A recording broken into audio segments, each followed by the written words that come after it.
Minot City Council meeting. Roll call. Bird, Francis, Hedberg, Here. Jansen, Rosen, Here. Leonard, Close Minot. Olson, here, Stankow, Yes. Quadrigula, Here. Schuler, here, Pimento, Here. Sidman, Here. Straight, Here. Withers, Here. Barney. Here. Pledge allegiance.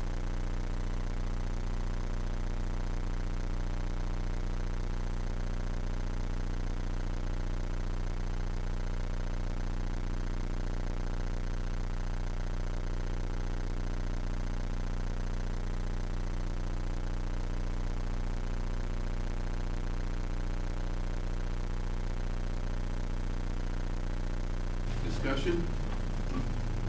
Discussion? This is to approve the minutes of the July 5th. Olson, yes, Stankow, Yes.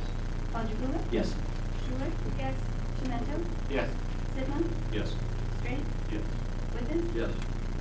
Hedberg, Yes. Jansen, Yes. Olson. Yes. Motion.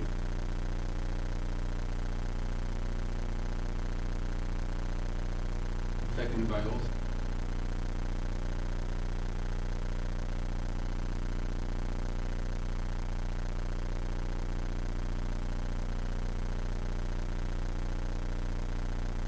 Discussion. Call the roll. Hedberg, Jansen, Yes. Rosen, Yes. Olson, yes, Stankow, Yes. Quadrigula,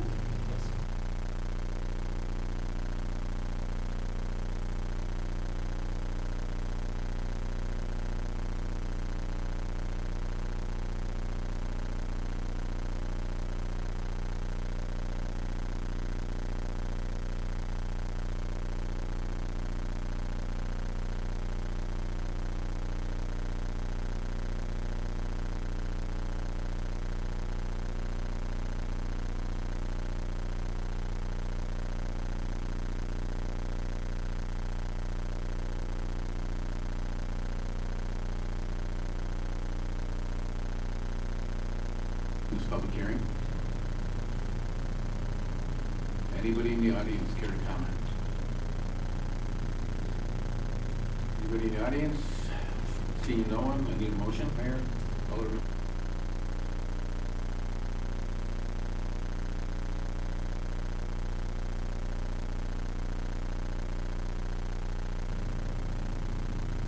Call the roll. Jansen, Yes. Rosen, Yes. Olson, yes, Stankow, Yes. Quadrigula, Yes. Schuler, yes, Pimento, Yes. Sidman, Yes. Straight, Yes. Withers, Yes. Hedberg. Yes. Motion.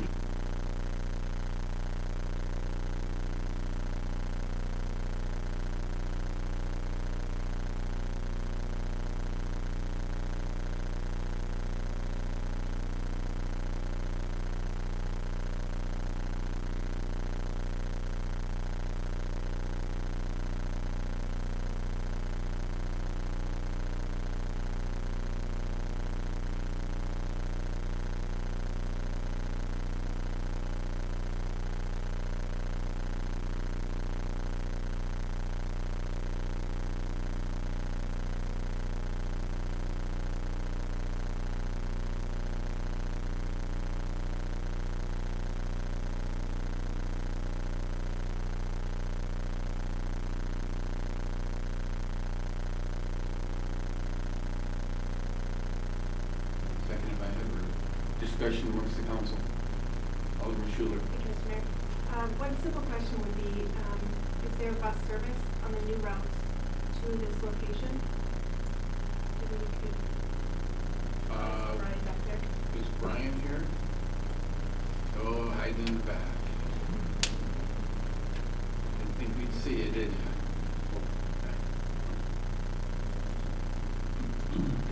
Mr. Mayor, Alderman Schuler, members of the council, yes, we do have on our new service 2 routes an hour going to that facility and downtown. There's a west route at the top of the hour and a north central at the bottom of the hour. So, Thank you. Thank you. Any other questions for Brian? No. Thank you, sir.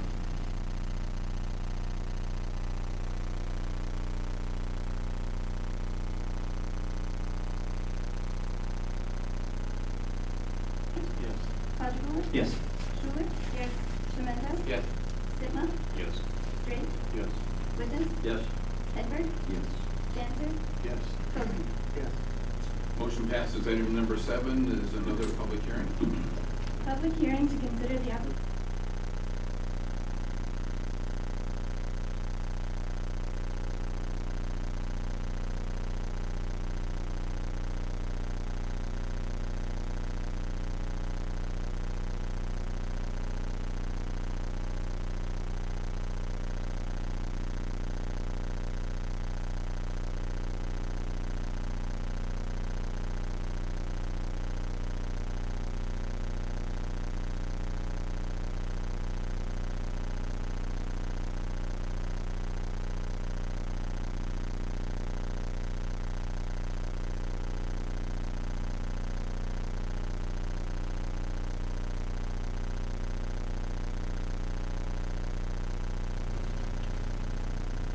Third time? Seeing no one, can I have a motion, Mr. Mayor? Alderman Janser, I move we close the public hearing and approve the item. Second. seconded by Schuler. Discussion amongst the council. Discussion? Call the roll. Dancer, Yes. Coleman, Yes. Olson, Hankout, Yes. Quadriplet, Yes. Schuler, Yes. Pimento, Yes. Sitma, Yes. Drake, Yes. Witten, Yes. Edward. Yes. Motion.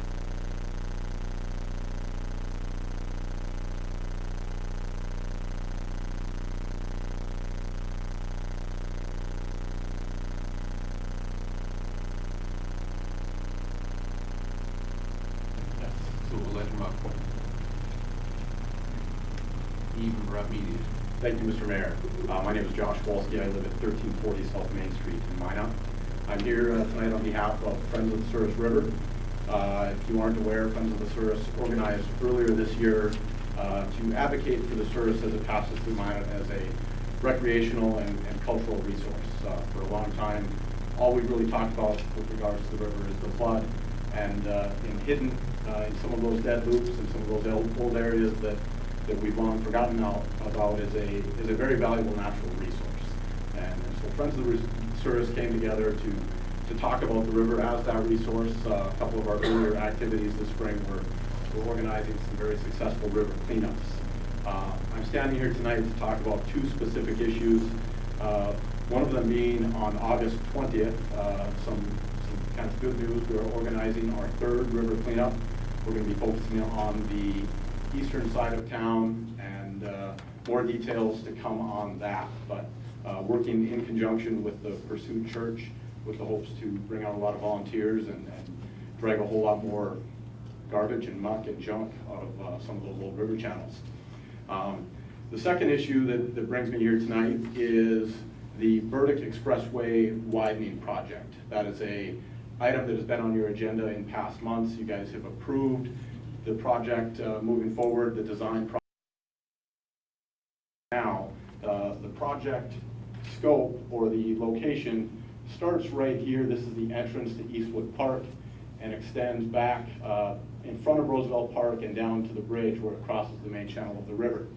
The point of interest tonight, the point of interest that has the attention of the Friends of the Souris River is the intersection here at Burdick and 9th Street. And one of the design alternatives under consideration encroaches significantly into that section of the river channel. Right now, that is a dead loop. It is a non-flowing, non-active portion of the river.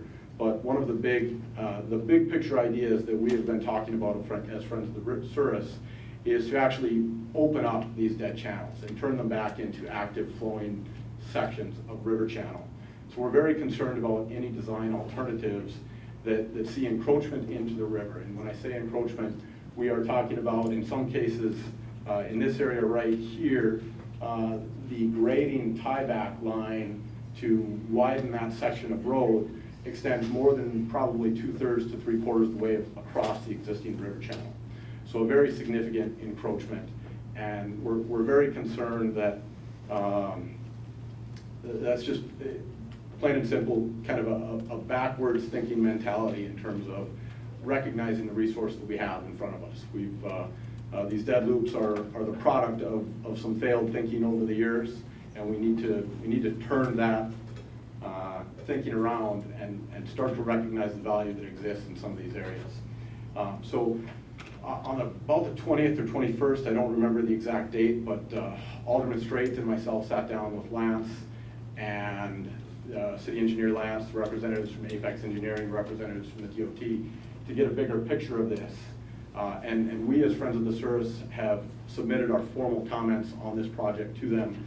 But I wanted to just kind of hit the high points in terms of why we are concerned about this project, and then leave it in your hands. Mostly we want to get these thoughts on the record officially. The primary reason for widening this section of road is public safety, and that is an issue that doesn't fall on deaf ears with us or with anybody else in town. We believe strongly that on this section of road, public safety issues could be dealt with by other mechanisms. There's speed control, there is enforcement of the existing speed limits, things like that would possibly very likely deliver the same public safety results, in addition to simply widening the road at that intersection to provide room for turning lanes. Another reason, we don't believe that the alternatives that have been presented thus far really reflect the least impactful alternatives. When we have significant encroachment into the river, we haven't necessarily considered other ideas, one of them being the possibility of a retaining wall on the south side of the river that would still allow us to widen that section of road, but wouldn't require such a significant take from the river channel itself. Other issues that we have submitted in terms of our formal comments, the addition of turning lanes at that intersection is not consistent with the design of Burdick Expressway from basically Broadway all the way out to the main entrance to the North Dakota State Fair. There are no turning lanes that exist on that entire section, so the effort to widen in that particular area seems a little frivolous. And the corridor, especially through downtown, there really isn't going to be an opportunity to widen that. So why focus on widening at that particular point, especially at the cost of the river? And finally, it feels like this particular design alternative may very well be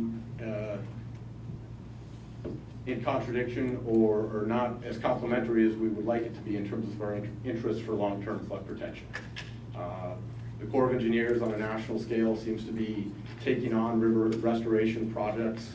We are seeing a different attitude at the very high levels of government, and so for us to here be in Minot talking about filling in sections of the river when the national trend is to actually reclaim these sections, we think that'll speak poorly of Minot's long-term efforts on a national level and a federal level to gain support and funding for the long-term flood protection.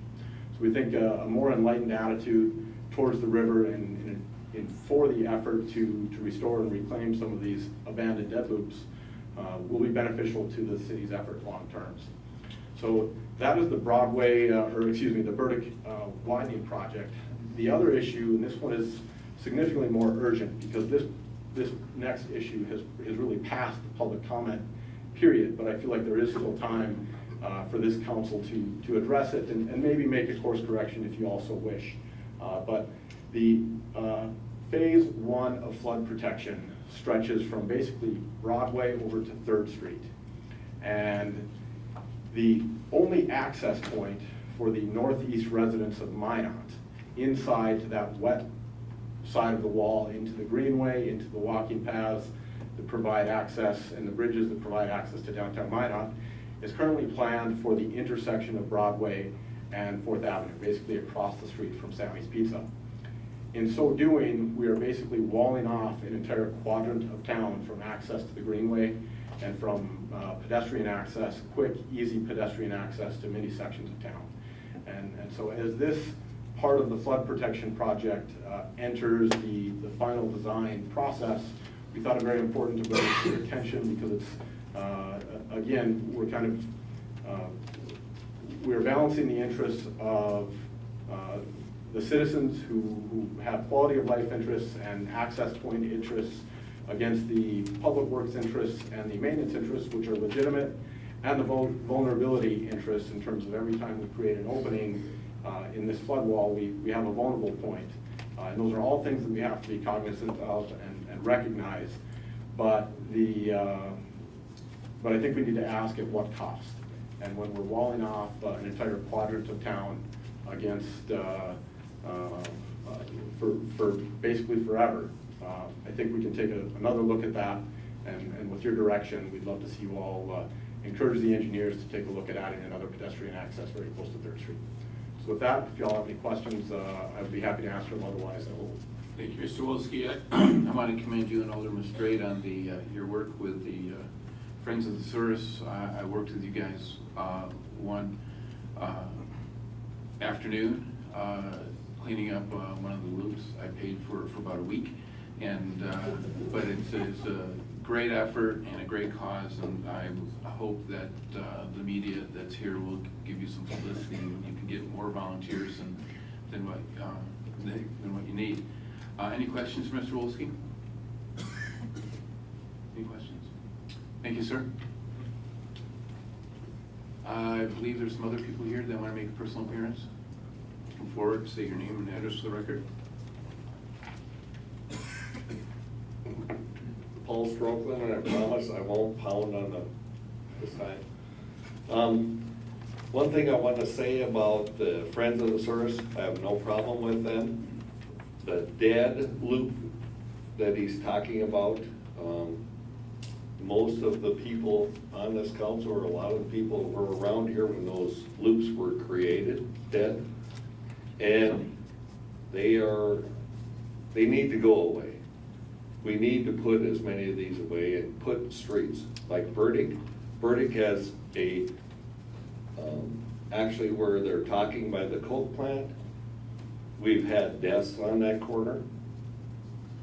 Not necessarily somebody driving right, but we had somebody die on that corner. So we need to correct that, and if we can straighten that road out, we can straighten it out. The other thing is with the people of Minot, we need to look at the flood protection and be proactive. Let's not be looking back. And some of us have talked about this, that we look about what has happened and we keep seeing the 6 minutes.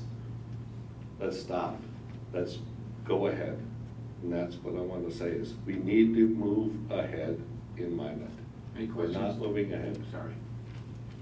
Any questions, Mr. Strokeland? Alderman Straight? Mr. Mayor. Thank you. Mr. Strokeland, can I ask you one question? Just real quick. Yes. When you say moving ahead, can you, just from your own personal experience, give some examples possibly of communities that we might look to in terms of looking ahead? Okay, we need to travel and we need to look at Grand Forks. We need to look at Fargo. We need to look at Bismarck. Mr. Straight and I have talked about this. Mr. Janser and I have talked about this. Mr. Barney and Mayor Barney and I have talked about this. We need to go look at what these cities have done. You take a look at their walls. We have a wall going up right now, and people in the audience are thinking negative about walls. Go look at Grand Forks. Look at the walls. They are productive. They build a beautiful area for the kids and for the families. The wall builds into the park. We have a beautiful wall going in by the Moose. Let me tell you, we need to look at these things and be proactive. Don't be negative when we're building things in this town. You know, everybody in this town is about negative right now, and that's what I hate. I grew up in this town. I was born and raised. Grew up here born in 1962. Yeah, I'm like younger than some of you guys. And raised my daughters here. Now I have grandkids here. You need to look at the positive things that the city can do. Go look at these other cities. You go to Grand Forks, they have a huge music festival 4 times a year downtown. The families come to it. There's alcohol served there. Doesn't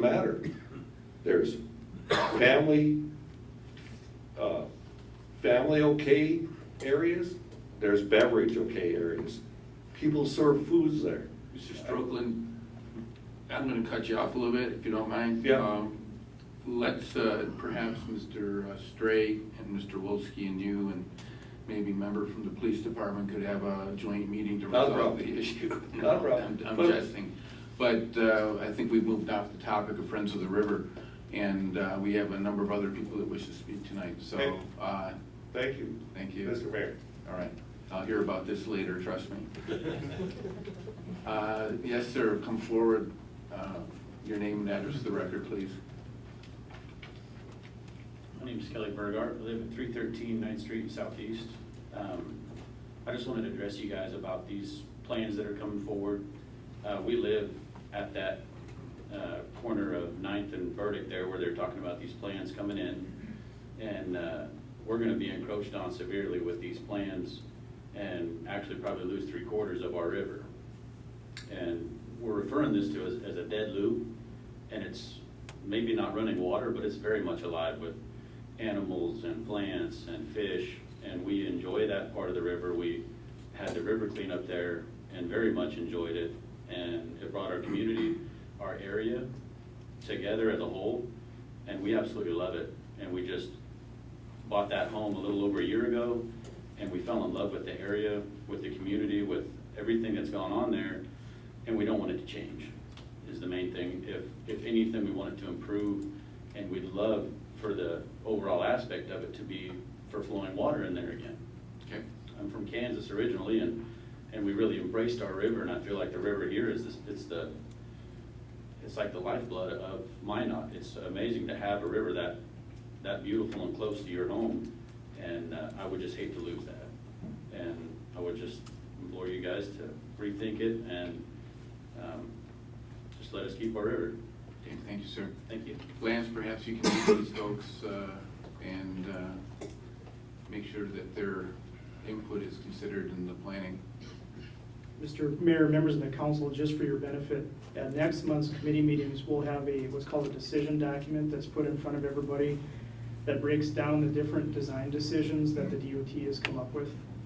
This is actually a DOT project that the city has a cost share on. So Okay. we'll be able to present that at next month's committee so everyone has an understanding of what the decisions are and how they impact people.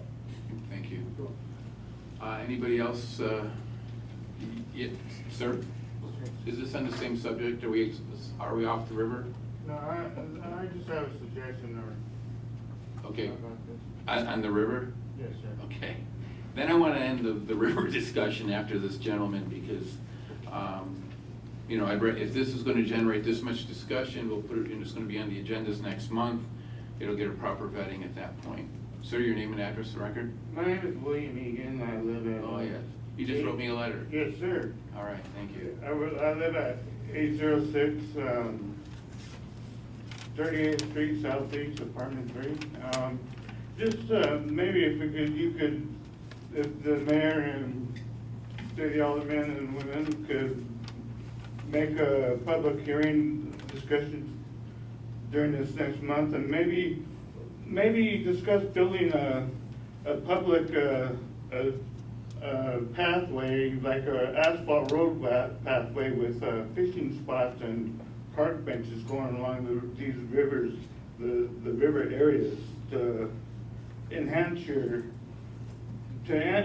nature, boosting humanities of the city and citizens who like to take walks and fish and sit down with their families and friends and discuss things that went on during the day, and maybe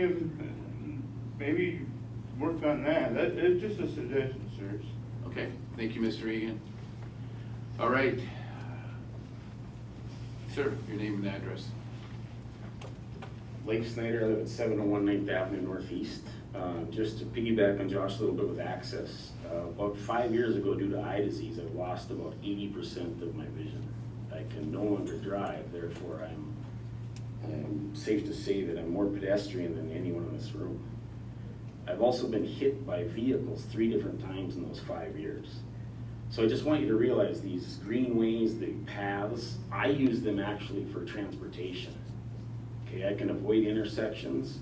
For me, not to have access in Northeast Minot on what equates to what, a $500 million project, I just think it warrants some serious thought to that access in Northeast Minot. Okay, questions, Mr. Snyder? Mr. Mayor. Alderman Straight? I appreciate your comments, sir. For those of you in the room, yes, obviously, clearly I'm involved with this river project called Friends of the Service, but I also live in Eastwood Park. I represent Kelly. This is his backyard. This is property that he has recently purchased. This affects his quality of life, just like the quality of life for you, sir. A few weeks ago, I was in Grand Forks for work. I met with the city engineer to look at flood walls. They don't take a tremendous amount of time to put in place. I think it's important that those of us in the room, if we have time, we can maybe have a few journeys down to see a community that was affected. Sometimes they're 10 by 10 sections, for those of you in the room, if you can envision a 10 by 10 section, and sometimes they only take a couple of hours to be put into place. So it's not something that I think is too much to ask, that can improve the quality of life for a lot of folks in town. So I appreciate your comments tonight, sir. Thank you. Thank you. Is there anybody else in the audience that wishes to address the council on something that's not on the agenda? Come forward, name and address for the record, please. Steve Malachowski on the 2100 33rd Street Northwest. And my concern is a safety thing, but it doesn't have to do with the river. It has to do with the transportation that is actually south of Route 2. And I do believe, I just have to go down. Oh, there we go. Okay, so what I'm looking at here is this property right at the intersection of 31st Avenue Southeast and 2nd Street Southeast. And the concern I have is actually one of my coworkers who can't be here because he works many hours, is that this street on 31st Avenue Southeast is a 25-mile-an-hour street. Okay, traffic flies through there at significantly more for several reasons. One is because it is a, quote, shortcut between Route 2 going south and then over across 31st, which avoids the interchange with Route 2 and Broadway. So lots of traffic goes down south on 13th and then cuts across on 31st. And once again, significantly faster than 25 miles an hour. And my coworker actually lives on that street.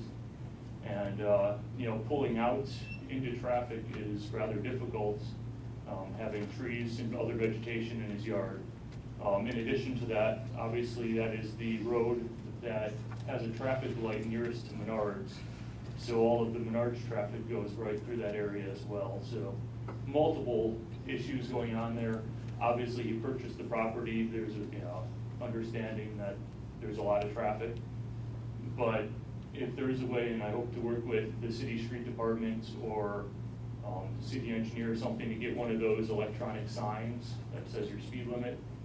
But that whole area through there and around the mall as well, there's a lot of areas that could use a little bit of additional oversight as far as the traffic concerns.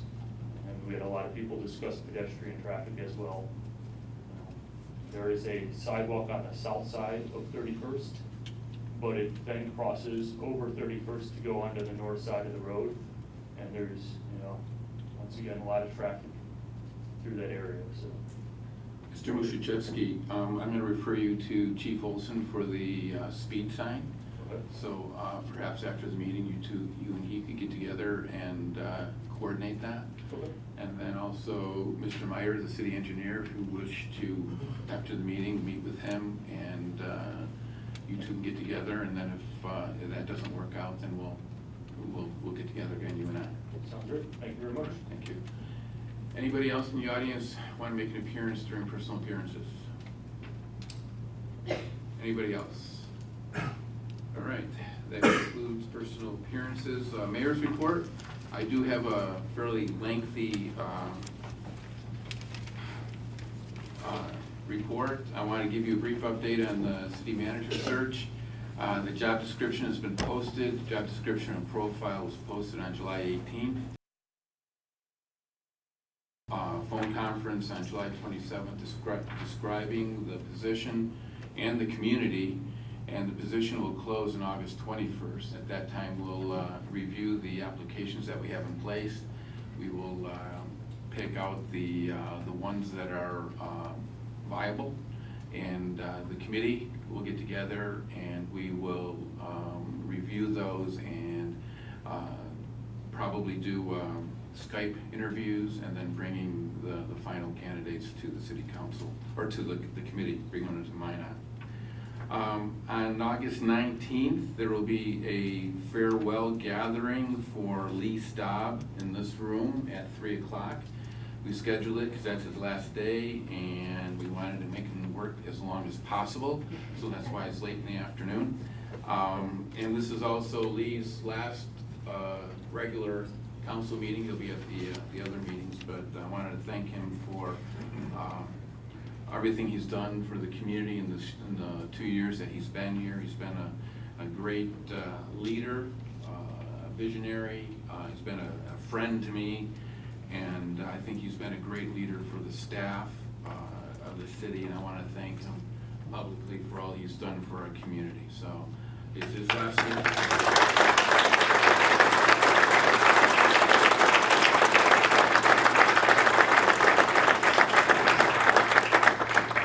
The event on the 19th is going to be a combination of a farewell and a roast.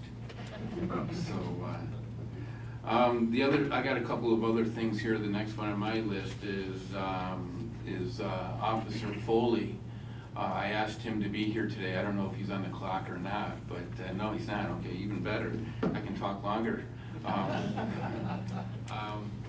Officer Foley is the Explorer Post leader. If you're not familiar with scouting or exploring, he on his own initiative, he started a post here at the Minot Police Department.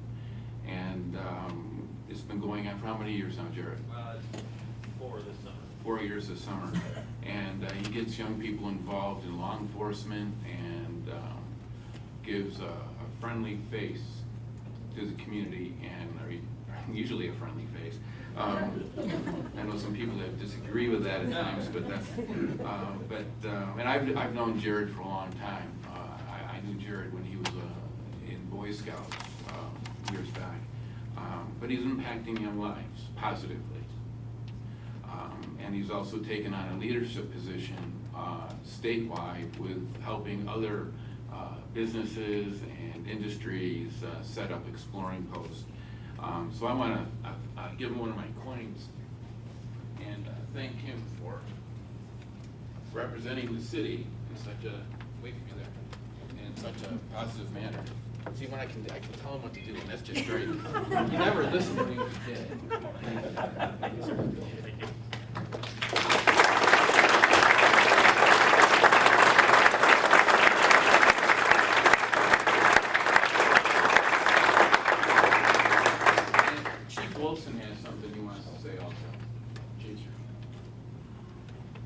Mayor and members of council, as you recall, in the June meeting, I presented 2 officers with life-saving awards from the North Coast Peace Officers Association. Officer Foley was part of that call where a 64-year-old man was revived thanks to efforts of CPR and automatic electronic defibrillators being used. And so Jared was unable, because he was in training, to receive his award at that time, so I want to present that here tonight. Jared, congratulations.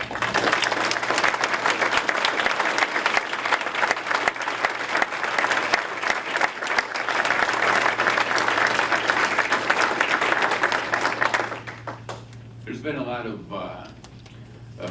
press in the last few months about the police departments around the nation, and a lot of unfortunate incidences, and I want to go on record as thanking the police department and Chief Olson for his leadership in how they interact with our community and the way they represent our city in such a positive manner, and I'm very grateful for that. And I appreciate it, and I want to thank the chief and his staff for representing us so well, so thank you.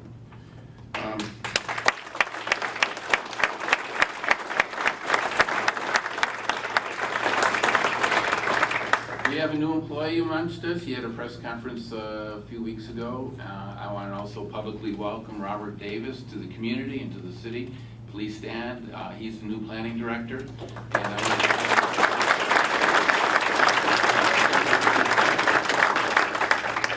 And I have a couple of meetings that I want to announce. The United States Army Corps of Engineers, there's going to be a meeting in here in this room tomorrow at 9 a.m. with a new commanding colonel.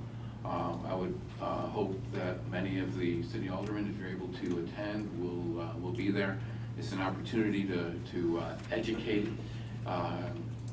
him on the Minot community, the Minot flood. It's important that people that come from a different area of the country understand that flood. When I've been in Washington many times, they don't know about it, and it's our job to let them know about it, educate them, let them understand the devastation this community faced.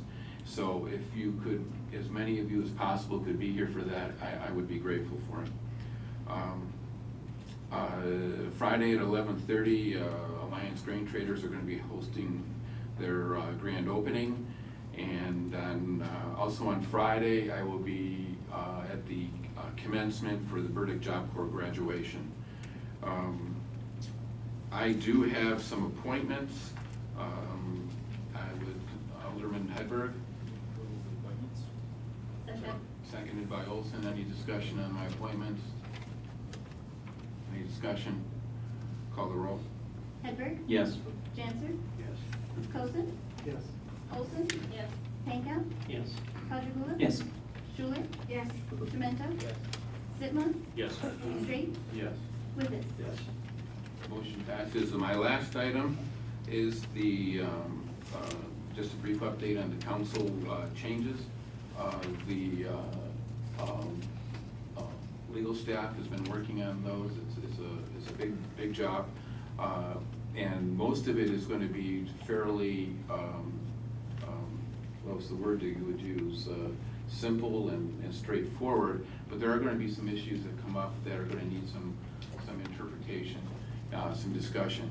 And I would like to appoint a committee, an ad hoc committee, to help address some of those issues and bring them forward to the council. So I'd entertain a motion to that effect.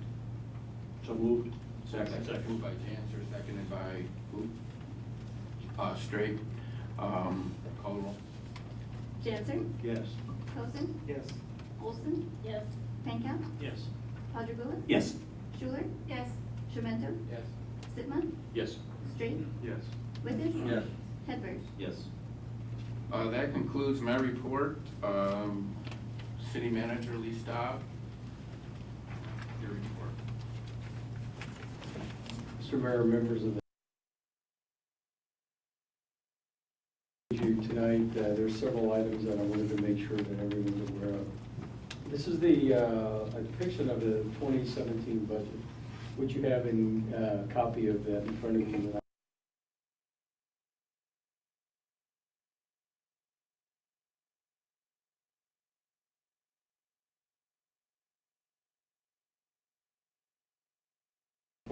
.6%, school district being 36.5%, Ward County 23.7%, Park District 10.9%.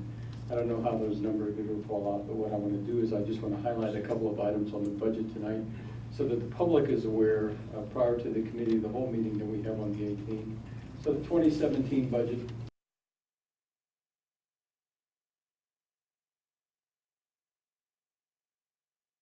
Challenges this year. Not only are our revenues down, but revenues from all different sources are down, the states, any types of fees and everything that we collect. The average of those revenues are down 25 to 28%, and when I give you the briefing on the 18th, you'll see that in great detail, but that just added to the challenges of trying to make sure that we came up with a reasonable budget for 2017. Our goal was to continue with quality service while focusing on fiscal oversight, and we took that responsibility very seriously. So the process that I underwent with the department heads is I asked them to submit a budget that was just all of it was unconstrained, and they did that. And as a result of that, I received those initial budgets back in June of 2016. We wanted to maintain the strength of first responders. We wanted to continue to provide world-class service to Minot International Airport.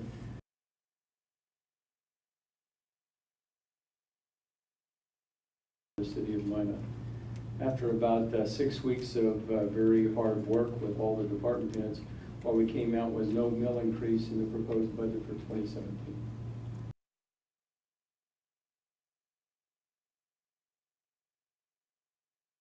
That we have this year. The mill levy last year was just over 80, and that's exactly what it is this year. So the proposed budget that you have in front of you reflects absolutely no change. And what I'll brief you on is how we got maybe the whole meeting on the 18th. So again, I'll present those details, but I wanted to make sure everybody understood. I know that there's a lot of anxiety on what the city's budget's going to look like next year. But I can tell you that we worked very hard in order to come up with the budget that we have in front of you. For 3 days, the firefighters stood out at 3rd and Burdick and 20th and 16th, which are the two busiest intersections in town. They would approach the cars individually and collect money from a penny to dollars for a good cause.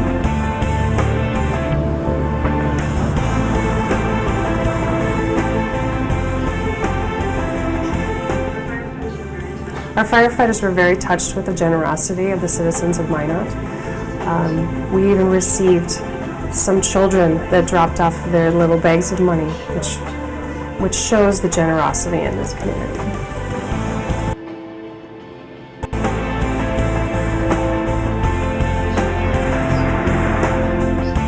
We should all be impressed with the Minot firefighters' commitment to the community and to the Muskegon District Free Association.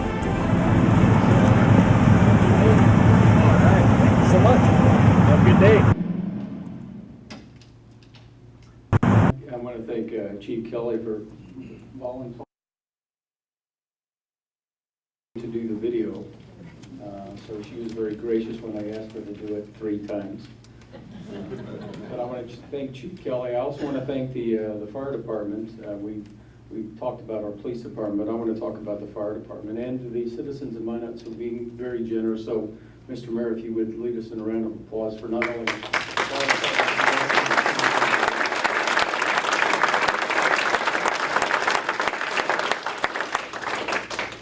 So, as the video showed, that was the results of that. In the city of Minot, and I just want to thank the citizens for doing such an outstanding job here to support such a very worthy cause. What you'll see during the rest of the briefing, first of all, I have a couple of announcements that Chief Olson would like to give. Mr. Mayor, members of council, and public, I just want to invite everybody tomorrow night up to the North Hills Soccer Complex. We're having what's called National Night Out. This is our 5th year that we've had that.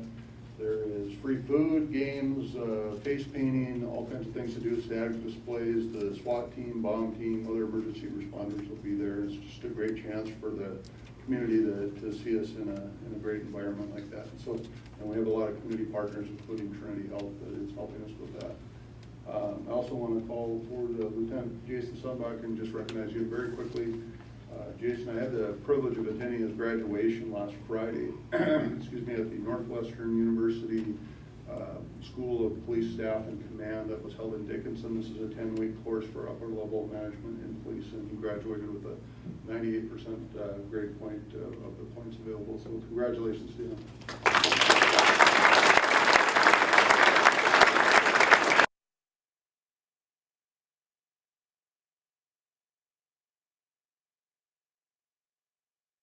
As Brian has already alluded to, our transit system, today was the first day of the new bus service. And we'll go through a couple of growing pains this week, and then next week, the fees are going to be waived from August 8th that week, so from Monday through Friday next week. Do I have that correct, Brian? So the fees are waived for next week, regardless of what Brian may or may not have said. Waived for next week in order to promote more ridership. The recreation and auditorium, we have a lot of upcoming events.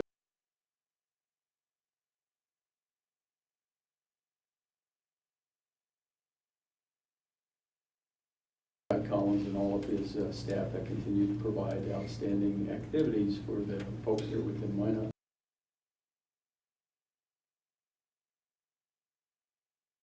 Construction update, and I'll try to run through this very quickly, and there's one other item.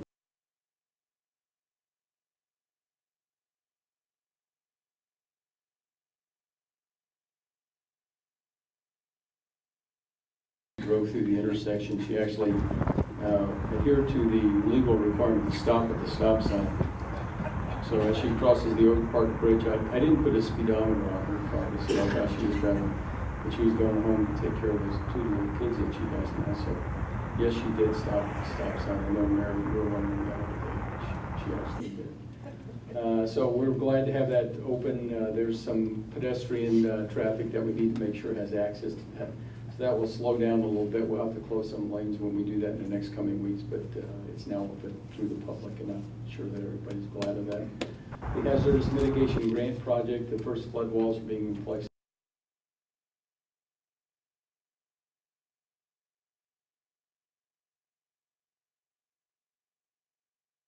37th Avenue Road expansion. I actually ran that on Saturday and Sunday just to do a tennis shoe tour, and that's progressing quite well, so I expect that to happen.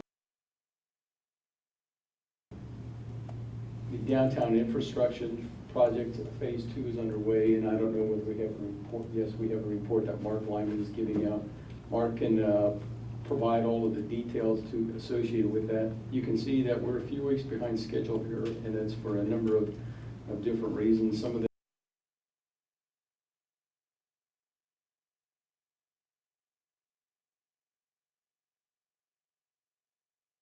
and in order to quickly get that finished so we can open up those roads, because I know that impacts the church and the school and lots of businesses downtown.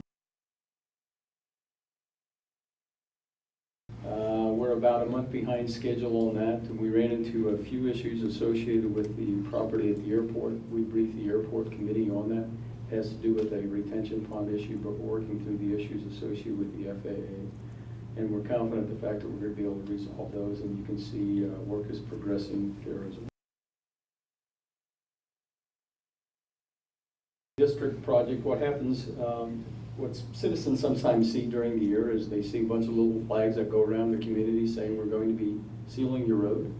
Well, what that does is these people come and they're kind of like custom cutters, except they're there for sealing the road. So they come from south to north, and they pass through Minot in about a 3 or 4 day period of time. So what we do is we line up all the work for them. We put out little signs that say, please don't park here tomorrow because of the fact that we're going to be sealing your road. So if you see these little signs that are going up through the community, that's what this is about. We get a lot of phone calls on an annual basis to do this, but it really does help maintain the lifespan of the road in order to do this. So if you see some of those things and you get a question on it, all you got to do is call our Public Works Department or Engineering Department, and we'll be able to answer those questions for you. But you will see that here very shortly. Downtown parking structures.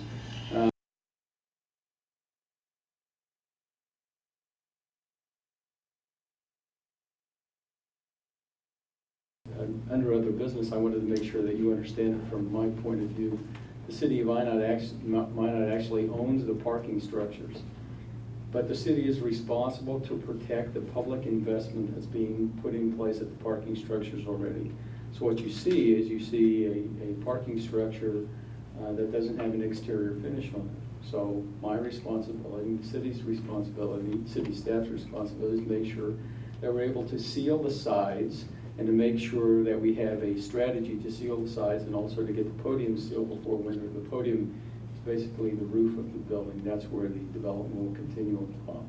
So Lance is going to cover that in a second, but we think we've developed a strategy to do that. We've been working on this for about 3 months in order to come up with a strategy that we think will work for the city, and Lance will cover that in other business. Some punch list items remain, but Lance and I, as I said before, have come up with what we think is a proposed solution. And one more time, the city of Minot is not responsible for the development of the retail or the apartments. That's covered in the development agreement. The city of Minot has nothing to do with that. So if you have any questions about that, later we can address those in detail, but I wanted to make sure you understood. And then finally,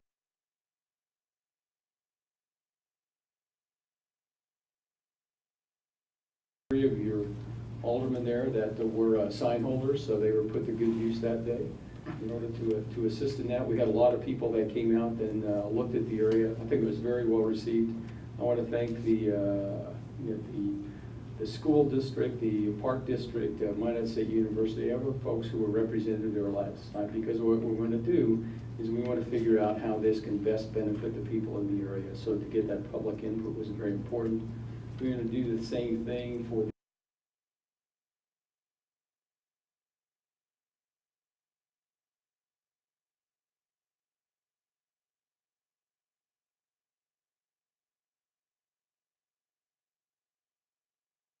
the desires are for the city, and how do we fold that into what the NDR program is. That being said, this is a copy of a picture of Mr. Davis. If you're looking at him from the backside, that's what he looks like close and in person.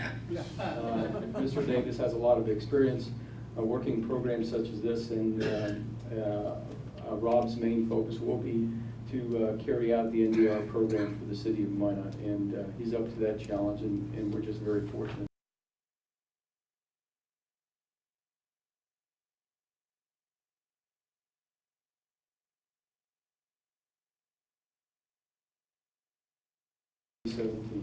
So this is just a couple of highlights.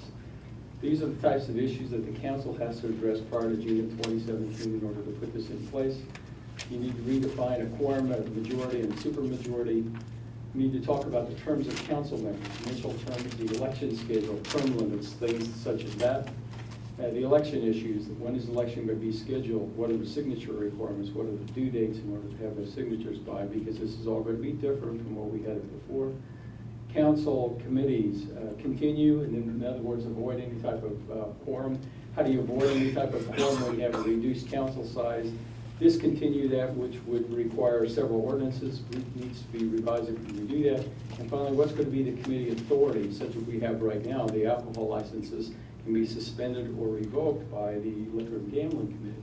That could be the same thing going forward or not. So those are the types of things that you all have to address in the next few months in order to make sure that we can have this smoothly done by the time June 2017 comes around. Finally, you also need to address council compensation, the meeting schedule, and finally the mayor, since the mayor is going to be now a voting mayor, the mayoral voting and or the veto authority of the mayor. All of those things you all need to address. The city attorney is ready to work with the committee that the mayor is going to appoint in order to do that. And I just wanted to make sure that you all understood, and then the public understood some of the things that need to go on in the next few months in order to make sure that we get this done. Mr. Mayor, that concludes my report.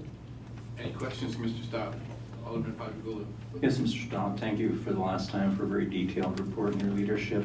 When you start getting ready to brief us next time at the budget meeting, one thing I would like to see, besides the breakdown for taxes for these other types of local government, would be an indication of what their changes are in their budgets as have been proposed or approved, and what their tax implications will be. And finally, in terms of employee compensation, if we could see what the state government is recommending, what the county, what the park board, and the schools are recommending. So we have a metric we can compare your proposals and our decisions with. I've already gotten some information from Mr. Turnus and the finance director for a statewide comparison of mills and things like that, but I think we also need to have a little bit more data about local government entities here. Okay. I'm prepared to answer that for you. In fact, I have 48 nauseating slides right now that I could do that right now. But you don't have the floor. Thank God. Alderman Strayer? Mr. Stout, would you please go back to that slide with, I believe it's downtown Rapid City, South Dakota.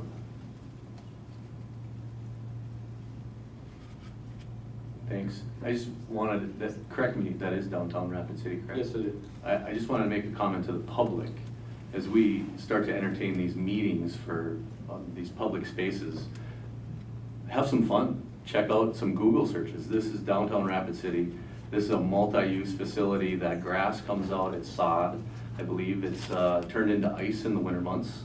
And so it's a multi-use event area. And I just feel compelled to ask the public to have some fun and attend these meetings, because these are your dollars, and if you don't attend, you'll miss out. Any other questions for Mr. Staub? Thank you, sir. City Attorney. Mr. Mayor and members of the council, I've submitted a written report outlining some of the things that our office has worked on this month, and I would be happy to answer any questions. Any questions for Ms. Hendershot? Any questions? Okay, item number 11 is considered the report of the Planning Commission. Let's get a motion on the floor. Move it. Consent? Could you put your mic on when you... I'm sorry. Yeah. I move consent on all items. Okay, Second. seconded by Olson. Alderman Hagaguli, you want an item pulled? Yes, I would like number 5 pulled from your original agenda. Which is, The Minot AG complex. is that out of this one? No, it isn't, for some reason. Okay, then we'll discuss it after we do the consent, because it's not part of consent, so. Okay. nothing. Okay, anybody want any of these items pulled? For those of you in the audience, what this means that all these items will be passed, or will be addressed, not necessarily passed, but addressed as one motion as they came out of planning. If you would like any of these items pulled for discussion, let me know. Yes, sir. We want the Greenland number 3. C, item C. Number 3 up there. All right. On the Greenland edition? Yep, I got it. We'll pull that item, we'll address that separately, give you an opportunity to speak to it. Thank you. Okay? Any further discussion, any other items? Consent motion minus number 3 on the screen. Call the roll. Chimento, Yes. Sitma, Yes. Straight, Yes. Withers, Yes. Edward, Yes. Janser, Yes. Coulson, Yes. Olson. Yes. Stankham, Yes. Hagagula, Yes. Schuler. Yes. Motion passes. Item number C on our agenda is number 3 on the screen is request denial of rezoning of Greenland Second Edition Lot 1 from C2 General Commercial to RA Agricultural Residential. Have a motion, please?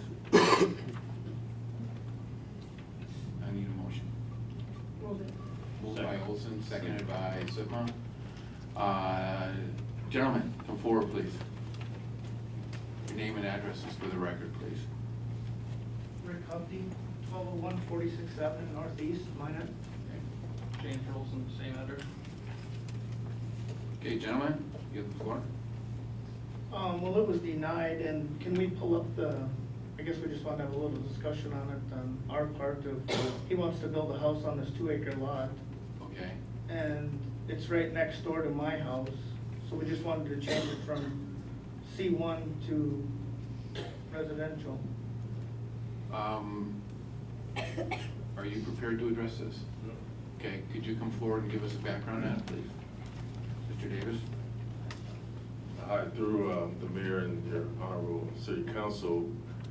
Yes, this was a rezoning proposal, but the planning commission approved denial for it, largely because the subject property is within a office park business area, and from the intersection to the west, all the way to the subject property is generally all commercial.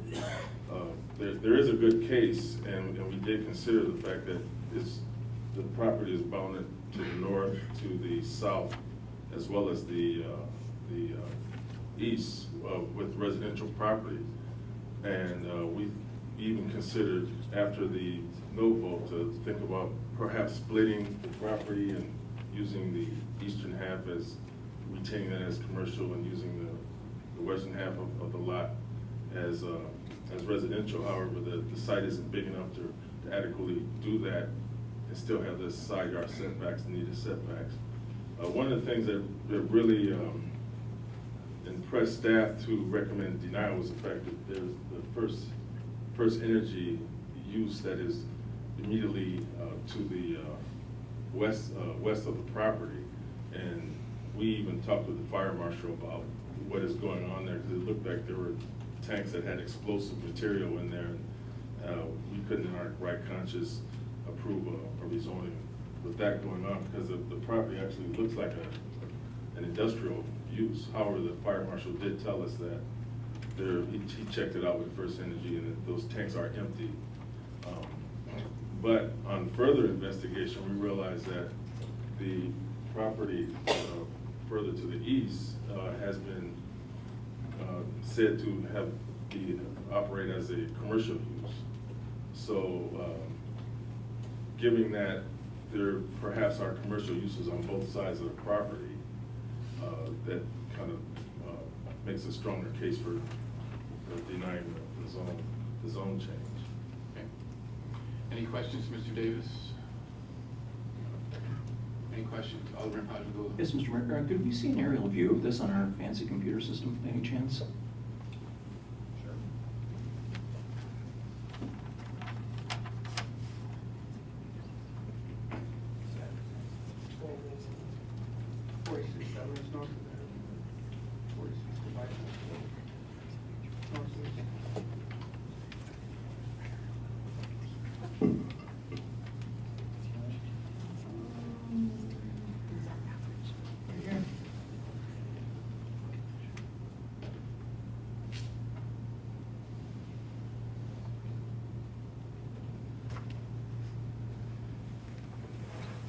I can explain this if you would like, or.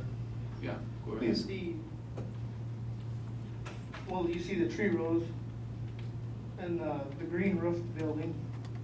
Here, this is my house, which has been here since 2010. This is a barn that was here when I bought the property, and this is my shop. I think that's the commercial he was talking about. I have just a small business that I have in the shop. And we're proposing to build a house right here on this high point of this 2-acre lot. And we're gonna put tree rows between, all along here, along this fence between us and First Choice Energy and the buffer. And just make it look nice, put a nice yard here. The house is gonna be set way back here off the highway, 300-400 feet. It'd actually be about 350 feet, which is just a little bit further to the north. It'd be right in here would be the front of the house. So further back than the house, to the east. Than my house.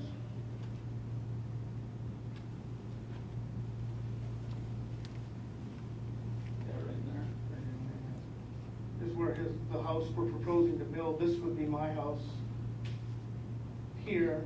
We're not asking for any extra access. We already have, gonna use the same access and put a nice road here to access this property. It's all houses all around here.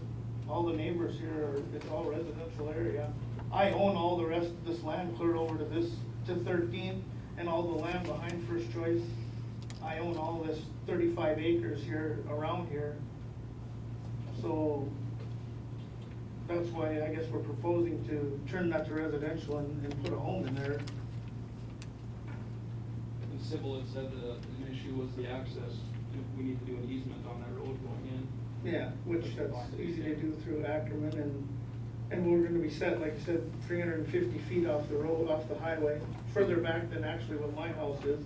Will the access be through the parking lot on the property on the left, or will it be going on that driveway that you use? Right through here will be the access. Oh, I see, okay. Is that currently a public road, or is that? No, that's just my private. That's your driveway? Yes. So it would be a residence that's only access is through your driveway? Correct. Okay. Any questions from the council? Alderman Shimano? If it's possible, the tanks that are on the left, I know they're empty now, but if they were to fill them, what goes in them? Well, I work in the oil field actually, and that company works for the company I work for. Those tanks are only used on location during flowback operations. So they're empty. unless they're on an oil site. So they just store the tanks there, is that what you're saying? Yeah, that's all it is, a storage facility, really. They just store their equipment there. When they're Oh, on- excuse me, Alderman Cosine? What do they store in them when they're on site? They don't store, I mean, it's. I understand It's they're empty when production they're here. fluid from Okay. a well moving through them, Okay.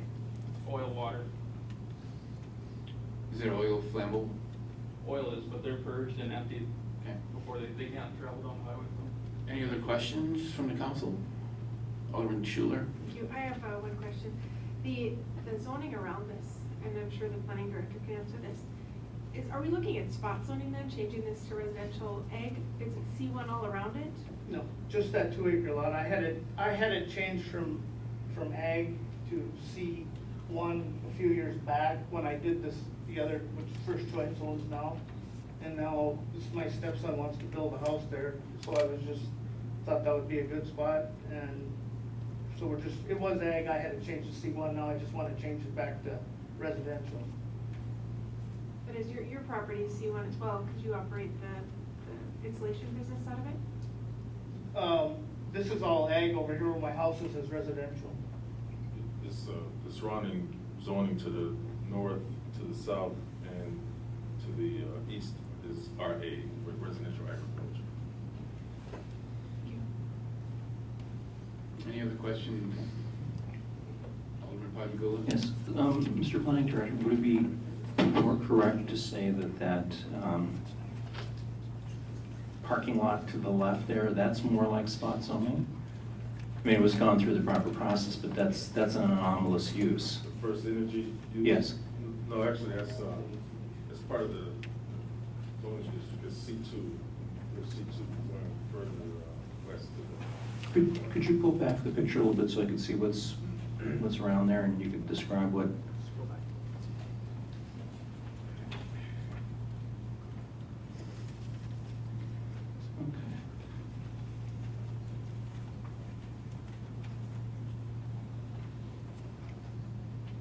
And could you describe what the zoning is in that big parcel to the left? Yeah, I believe this parcel here, actually at the edge of the screen, that's zone C2. There's a combination of what seems to be light industrial and commercial uses all along that corridor.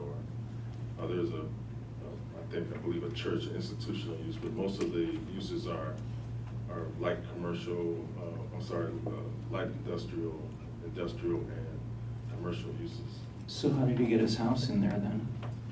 That's where he's talking is like a half a mile down the road. He's talking down by where Senex Interbase is. I think this is agricultural, and then there's a house here, The there's open- houses here. That open field with nothing in it, I'm sure is zoned agriculture. Yeah, the subject property is zone C, is zone C2. The Alderman was asking about this. No, I was asking about the closer to the intersection, back in the condensed view.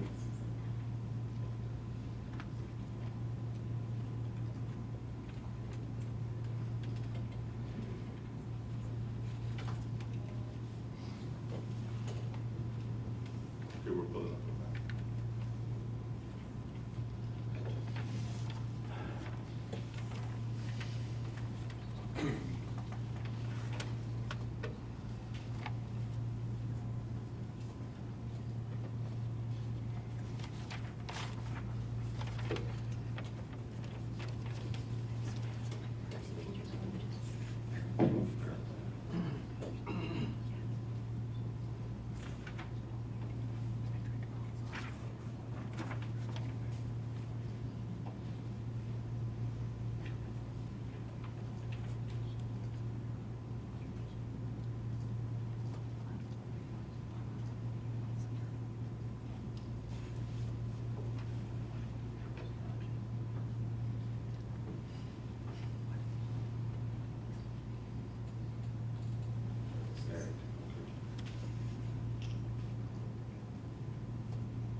this ag zoning that surrounds the property with,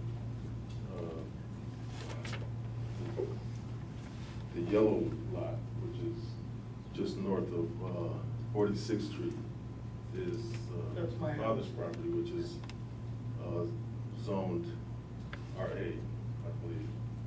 And the two, with the site immediately east of that, west of that, is the subject property, which is zone C2.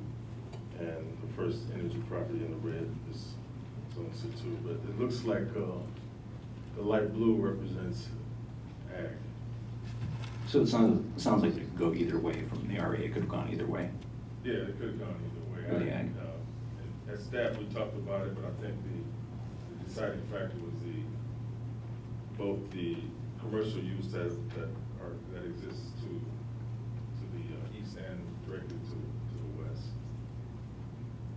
Thank you. Any other questions for Mr. Davis? Thank you.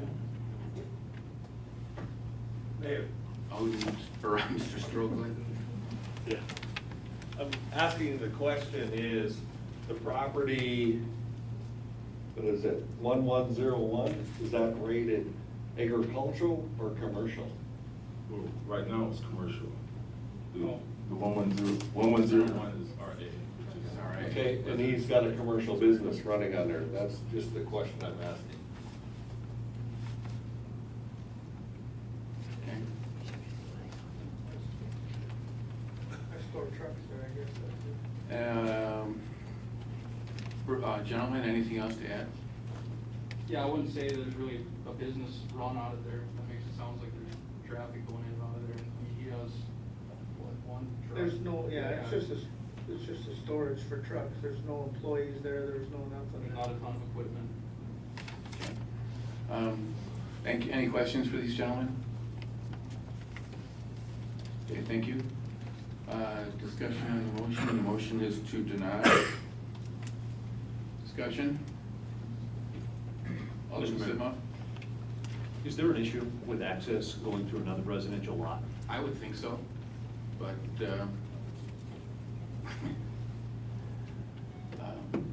Alderman Pankow? Mr. Mayor, I believe the city engineer would agree that if he sold the property, he would have to have a access easement in place to sell the property to go across from one to the other. Further discussions? Further discussion, motion on the floor is to deny. No further discussion, we'll call the roll. Olson? No. Pankow? Yes. Quadrigula? Pass. Schuler? Yes. Chimento? Yes. Sitma? Yes. Straight? Yes. Withers? Yes. Hedberg? Yes. Janser? No. Coulson? No. Quadrigula? Yes. Motion passes for denial. That concludes the report of the Planning Commission. Number 12 is... Mr. Mayor? Oh, sorry. I was getting ahead of myself. Alderman Quadrigula, you have another item? Yes, I would like to bring forward for the council discussion, item number 5 from the original Planning Commission agenda. The AGT parking lot issue? Yes. Okay. Motion, is there a second? Second. Seconded by Janser. Alderman Quadrigula? I would like to move that we grant a variance to AGT, and I'm... Excuse me? The motion to bring it back? Okay, I'm sorry. We need to vote on your motion to bring it back before we can talk about it. Good. Quadrigula? Yes. Schuler? No. Chimento? No. Sitma? Yes. Straight? Yes. Withers? Yes. Hedberg? Yes. Janser? Yes. Coulson? Yes. Olson? Yes. Pankow? Yes. All right, we can bring it back. Alderman Quadrigula? I would like to, I move that we would approve the request for variance, and I'm prepared to try to cobble together some legally acceptable language in terms of a rationale for this, if that would be desired. Would you like to read it? Yes, I would move that the council grant a variance on the basis of two factors. One would be property rights enjoyed by neighbors, which would be deprived of this property, and the other would be some exceptional circumstances, which I would clarify in a minute. Okay. Is there a second? Seconded by with us. Discussion on the motion. The reason, Mr. Mayor, thank you. The reason I'm asking that we approve the variance is twofold. I guess then the policy implications. My understanding, based on discussions with the new planning director and city attorney, is that granting of variances is much more difficult than it used to be, and we have to articulate a specific set of reasons for that, and that those reasons are very limited, and basically our hands are pretty much tied. I'm concerned about this particular property. I'm also concerned in the more general issue of the development of agricultural land and that whole area. And I think it is, as people say, a work in progress, and I think it would be unfair from a policy perspective, and this is the exceptional circumstance, to require improvements that just don't make sense at this point. This property is across the road, not a street, but a road from a sunflower field. The four adjoining businesses all have gravel or dirt parking lots. Most of them don't even have paved handicap areas. I drove around there at length yesterday, and I was really surprised what a rural, undeveloped area this is. It's in the process of developing, and I'm sure over the years it will. But I think at this point, if we kept them from developing further, we would deny them some rights not enjoyed by their neighbors. The four nearest businesses are all the same kind, and none of them have any significant paved parking. So from that perspective, I think we need to be a little bit flexible, or at least as flexible as we can be under the zoning ordinance that we have. So that's the rationale for giving these folks a chance. They seem to have acted in good faith. This is the anchor at the start of our agricultural park, which we've looked for a long time in the community, and they've made a commitment to meet these conditions later on when the rest of the area develops a little bit better. There are no homes nearby, there's no dust flowing into people's areas. There are massive construction equipment all around the place. It just doesn't make much sense to me to force them to do this at this point. And again, part of the problem is we don't have a whole lot of way to put teeth into this, but I guess I'm trusting in their good faith and the assurances of our economic development people. Discussion. Mr. Mayor? Alderman Olson. A question for Alderman Padragula. Is there a time specific on this variance? Is there a deadline? Alderman Padragula. I think that's something the city attorney probably has to answer. My thought would be, give them a year or two, if that. There has to be some time certain. And I think the condition they proposed was when that road in front of the property was paved. Right now there's some lights, but it's a dirt road. So yeah, I think there should be a deadline. Would you like to include that as part of your motion? Yes, I would, that we approve the variance for a period. I guess the activating event would be the paving of that road. Is that an amendment to your motion? Yes, it would be. Is there a second to the amendment? Second. Seconded by with us. Discussion on the amendment. Discussion on the amendment. I have a Alderman Schuler. Thank you. This question is for our city attorney. Do we have the authority to make them pave their lot when that road is in fact paved? Is there, because we don't have any authority to tell them that they have to do that if we give them this variance. Is that correct? Mr. Mayor and Alderman Schuler, under our current ordinances, we don't have a temporary variance. We also, right now, as I indicated at the planning commission meeting, they have to be in compliance with the zoning code to get their certificate of occupancy. Once they're in compliance, they get their certificate of occupancy. After they have that, we don't have any mechanism to require them to pave other than citing them with a municipal code violation, which I don't know that would accomplish what we're looking for. I guess that would be up to the municipal judge then to enforce paving a driveway, and I'm not sure that that's really the appropriate way to do that. Other than that, we don't have a mechanism that will say, okay, at this specific time, you need to take your parking lot. We won't have any leverage, I guess, is the right word. Thank you. Alderman Patrick. A question for the city attorney. Would perhaps the better way to have gone about this initially been by asking for a conditional variance? There's another kind of request, I'm blocking on the expression now, for a... Conditional use permit. Yes, conditional use permit. Mr. Mayor and Alderman Padre, I would have to look at the conditional use permit, requirements for this particular zone. I'm not sure if the planning director is prepared to discuss that. That would be a completely separate analysis. Mr. Davis? Thank you, Mr. Mayor. Mr. Padre, the conditional use permit is only applicable for land uses, not necessarily for paving of a parking lot. So if there was a particular use that was deemed to be perhaps appropriate for the district, that first of all, it would have to be identified in the code, and then secondly, it would have to go through a public hearing process to be accepted in the district. Thank you. Further discussion? Mr. Barch? Name and address for the record, please.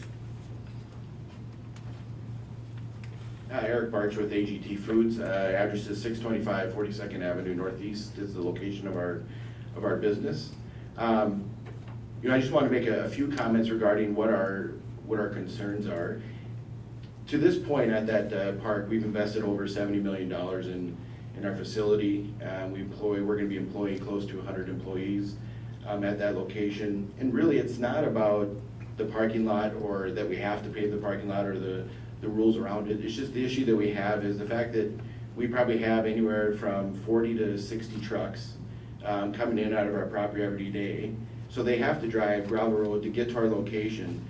By us paving the parking lot or putting a parking lot, it'll probably last a matter of months before it's completely covered with mud and everything else that comes from the road. So we're all about paving the lot once the area further gets developed. We're not saying that we don't want to pave it, but we want to pave it as we develop that area. In fact, paving the lot eventually in the end of the day will help us with the food safety standards, with all the other issues that we're faced with as a company. But today, we just feel it's not the right time to do it. Now, if we do it or not, we made a lot of promises to the city when we first purchased the facility and did the additional investment. And I would say pretty confidently we've exceeded all the things that we promised, and we will continue to exceed those. We look for a tremendous amount of opportunity here in Minot for that facility. We have a lot of land to continue growing. We have plans that's going to take, position us as the epicenter for pulse production and pulse processing globally. And we want to continue to expand that, and we want the whole park to continue to grow. But we want to grow with the park, and so that's one of the reasons I guess maybe we're just a little bit resistant on the parking lot. As far as the handicap spaces, we're going to do that regardless, but the paving of the parking lot is something that we would like to delay. And if it's, I can state publicly, we will pave it in the event that the rest of the park does get paved. Whatever else we need to do, I'm fine with doing that. But thank you. Any questions for Mr. Barch? Alderman Straight. Mr. Barcher, is there a concern at all right now with food safety as a result of having it just unpaved? No, today it's okay. We get audited by food companies every week. And everything is fine to this point, but if we want to continue growing and doing more things, it's something we may want to look at as a park in general. Thank you. Any other questions, Mr. Barch? Thank you, sir. Thank you. Further discussion? Alderman Janser. Maybe a question for the planning director.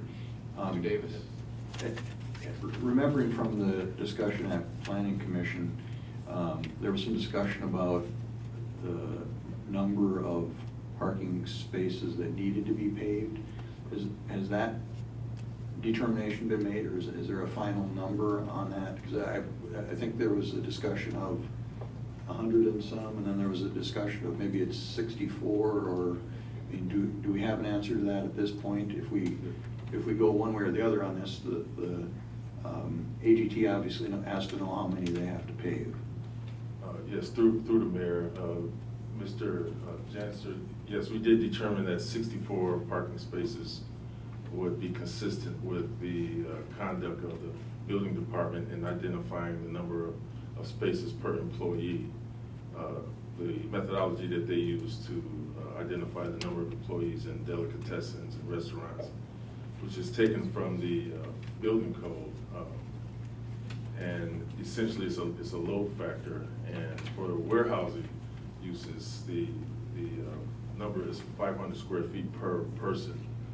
And given that the proposed warehouse is a little more than 32,000 square feet, that comes to about 64 parking spaces. Essentially, you divide 32,000 by 500 to come up with 64. Thank you, sir. Further discussion? Ms. Hofer? Stephanie Hofford, President of the Minot Area Development Corporation. My address is 2051 12th Street Northwest.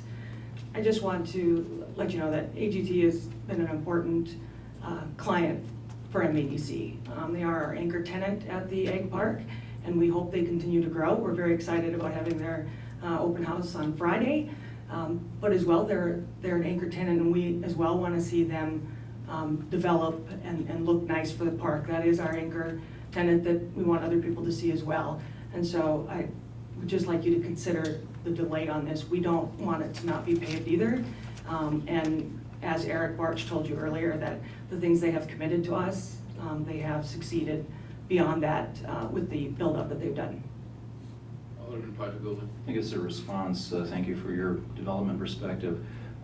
Respectfully, I would think maybe we need to ask you and the people responsible for the Ag Park, and the planning director and the attorney, to maybe look at the option of some sort of a nascent or developmental status, or maybe we need to zone this as Ag Park with the realization that ag industries are different from other industries, that we need this, we want this, they want to be good stewards of the soil and good employers of these employees. To me, I don't want this coming up again, and I'm really reluctant to argue against something the Planning Commission and the city staff are recommending, but to me, they're broader policy issues, and unfortunately, from a legal perspective I've been given, our hands are becoming tied. So maybe the simplest, the easiest solution would be looking at a separate zone for this ag park that will keep us out of this trouble in the future. For right now, I think I've argued a perspective that might be adequate, hopefully. And I think there's certainly some policy issues, but the simplest thing might be just to look at a different kind of zoning, because it really is special. When I drive around that circumferential road, a lot of businesses, a lot of land will be facing the same issue. Alderman Patrick, thank you for mentioning that. We have been in conversations with the new city planner and hope to continue those discussions on this specific expansion itself, because it is unique. It's not just in the M2 zone. It's actually the whole landscape of it's going to be different than anything else that's in city limits at this point. Thank you. Any questions for Mrs. Hofer? Thank you. Further discussion? Mr. Stock? Mr. Mayor, thank you. One of the principles that I've talked to the Planning Commission and the City Council on many times is when you look at the situations that have come up, whether it's this one or another one, from time to time, sometimes you hear that this is how it affects me personally. Well, I would caution you to make sure that you look at the piece of property and how it affects the piece of property, because the people that are occupying the property are not going to be there forever. Someone else is going to. So you have to look at the piece of property, how that fits into everything else that's going around that, not only now but in the future. And so when you make your decision on when you're going to approve something or not, if you remove the personal piece of it and just look at it from a property perspective, that will help guide you to make the right decision. Thank you. Further discussion? Further discussion? Call the roll. This is on the amendment. Yeah, this is on the amendment. for the, The amendment you made. for a certain, Right. activating that, okay. Can we have a clarification of what the amendment says? The amendment is to pave the parking lot when the road is paved. Thank you. Call the roll. Padragula? Yes. Schuler? No. Tremento? No. Sitma? Yes. Straight? No. Withus? Yes. Hedberg? Yes. Janser? Yes. Cosin? Yes. Olson? Yes. Pankham? No. Amendment passes.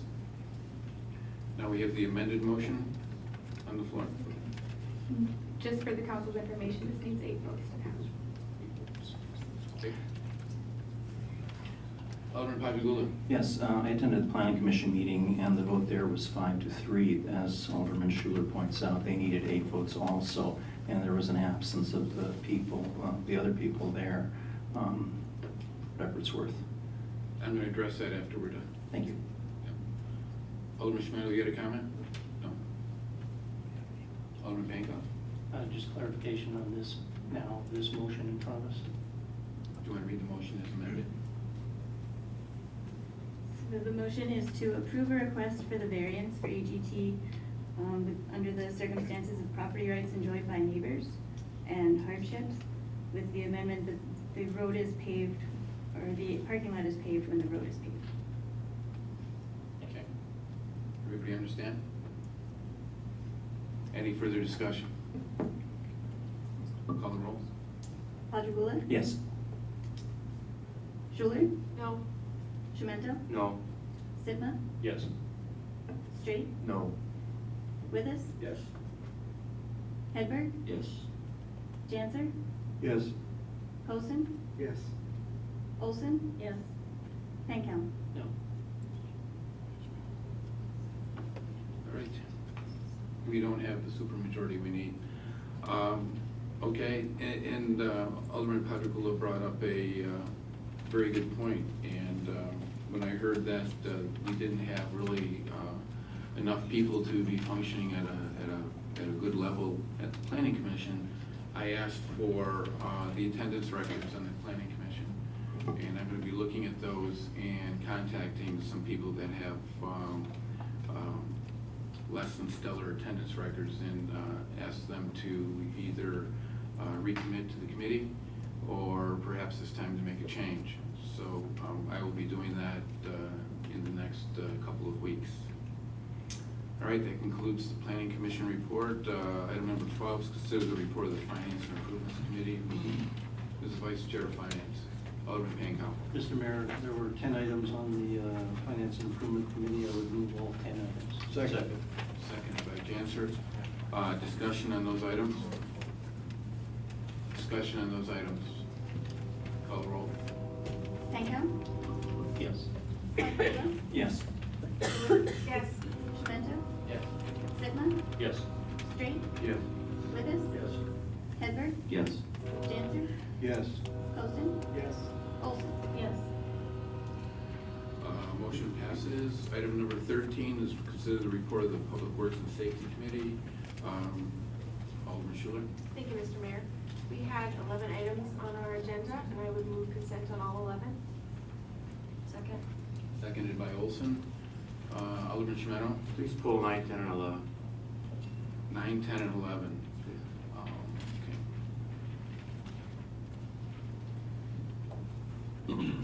Okay.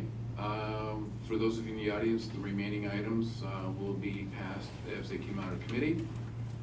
Unless you indicate you want one of those pulled, let me know. If not, call the roll. Schuler? Yes. Tremento? Yes. Sitma? Yes. Straight? Yes. Withus? Yes. Hedberg? Yes. Janser? Yes. Cosin? Yes. Olson? Yes. Pankham? Yes. Padragula? Yes. Motion passes. Item number 8 is the Mouse River Enhanced Flood Protection Project, Surf Valley Temporary Improvements for Levee Construction. I have a motion. Move it. Second. Seconded by Hedberg. Alderman Schmidt. My understanding it's $132,000 to build 2 temporary tee boxes at Surrey Valley Golf Course. The property is owned by the Park District. All the income goes to the Park District. We know that our budget is flat. We know that our sales tax income is down. Personal opinion, I think it's time that we start saying no to some of these projects. Thank you. Further discussion? Alderman Patrick. I would like to piggyback on that. I think the important issue here is that it is another governmental entity that has taxing authority, and I often see things being pushed onto the city where other people could also pay for it and be held responsible by the citizens. Further discussion? Anybody in the audience care to comment on this issue? Mr. Jonason? Mr. Mayor, if I could just provide a comment. The reason this work is being done, the temporary greens are being put in, is because the city is doing a flood protection project through there and having impacts on this golf course. It's not the Park District that's, I guess, instigating this work. We are taking essentially 2 of their walls out of service. This is going to provide them to operate, I think, for the benefit of the community and to move our flood protection forward. It's well within the city's interest to fund this project. That's just my comment. Similar to a taking? Yes. Mr. Mayor, Alderman Schuler? just one question for Dan. The Park District, if we didn't do this, they could come back and ask us for compensation for the loss of those 2 holes in that land, correct? Mr. Mayor and Alderman Schuler, yes, they could ask us for lost revenue. They also, all of the land that we're putting the levies on, they haven't asked for any compensation, and that would be hundreds of thousands of dollars if we had to purchase the land from them. Okay, thank you. Alderman Stray? Mr. Mayor, I think it's also important to discuss it, attended these meetings, and that Wheat Lakes Golf Course is going to be closed for a year, at least, I believe. Is that correct, Dan? Mr. Mayor, Alderman Strait, yes, it's probably going to be 2 years. It's going to be closed, and probably 2 to 3 years that these holes will be utilizing the temporary greens. Okay, Alderman Schmeno? Are we talking temporary greens or temporary tee boxes? Temporary tee boxes, I'm sorry. Alderman Schuler? One more thing, a point of clarification. This also will make those holes playable and safe for the people who are playing in the way that I understood it by doing this, correct? Keeping it safe for the people who continue to play down there? Mr. Mayor, Alderman Schuler, that's correct. It will get them away from the construction efforts as they're going on. Thank you, that's all. Mr. Mayor, just Alderman Janser? one more question. In the work that's contemplated in this, is this mostly dirt work, and what actually is going to happen? Mr. Mayor, Alderman Janser, essentially, yes, it's dirt work to construct 2 new tee boxes to get them out of the way of construction so that the 2 holes that we're going to be interrupting are still playable and usable. Thank you. Alderman Patrick.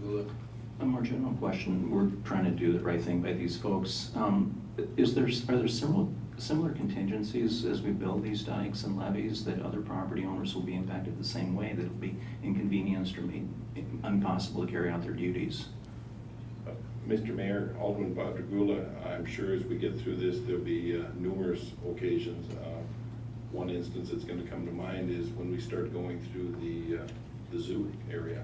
There's going to be major impacts to the zoo where we've looked at, instead of putting levees in there and essentially taking the entire zoo out to do flood walls to decrease the impact in that. So yes, there will be numerous things as we go through a project of this magnitude where items like this are going to come up. I consider it similar to a utility relocation. We're working with the franchise utilities to try and help relocate their utilities that are in the way. Same thing with the Park District. We're trying to, I guess, relocate them out of the way so that they still have a viable golf course to play on. And these attempts also involve more part of the city? That's correct. Thank you. Further discussion? Any questions for Mr. Jonason? Thank you, sir. Further discussion?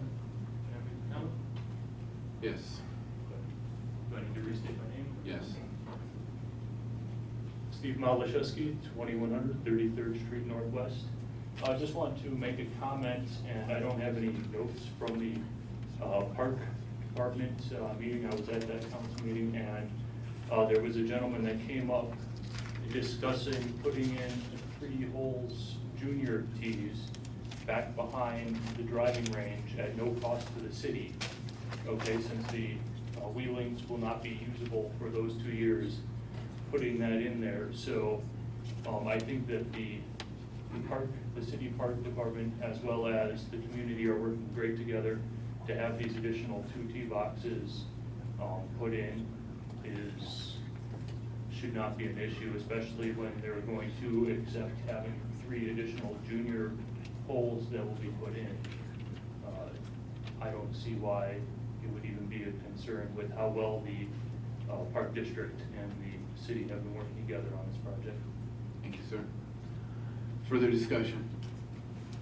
Alderman Patrick. Question, Mr. Mayor, I've never played golf in my life. Could someone explain whether us not acting here will keep the course from being used as it customarily would? Does not having a tee box make it unplayable?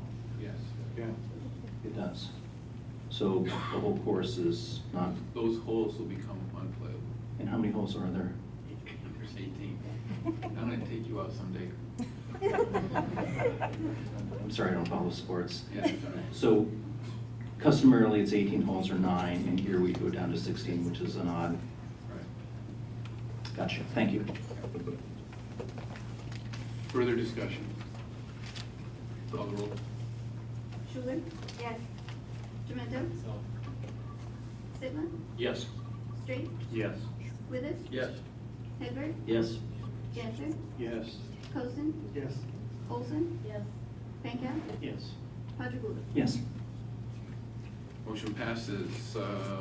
Next item is the 37th Avenue Southwest Reconstruction Engineering Amendment. Alderman Schuler, I would move approval on. Second. seconded by Hedberg. Alderman Schmatter. I'm gonna make the same comment on both 10 and 11. 37th Avenue is for $145,000. 36th Avenue is for another $118,000. The problem is, and I think I'm right, Lance, when I say this, the bids came in considerably under architectural or estimates to the tune of 25 to 30%. Approximately 20 to 25% of the engineering is done prior to the bids. So there's still another 75 to 80% done after the bids. In my opinion, these are big boys. They have their numbers in front of them. They know how much they should spend. They have spent an extra $263,000 doing it. I have a problem with that. Thank you. Thank you. Mr. Meyer?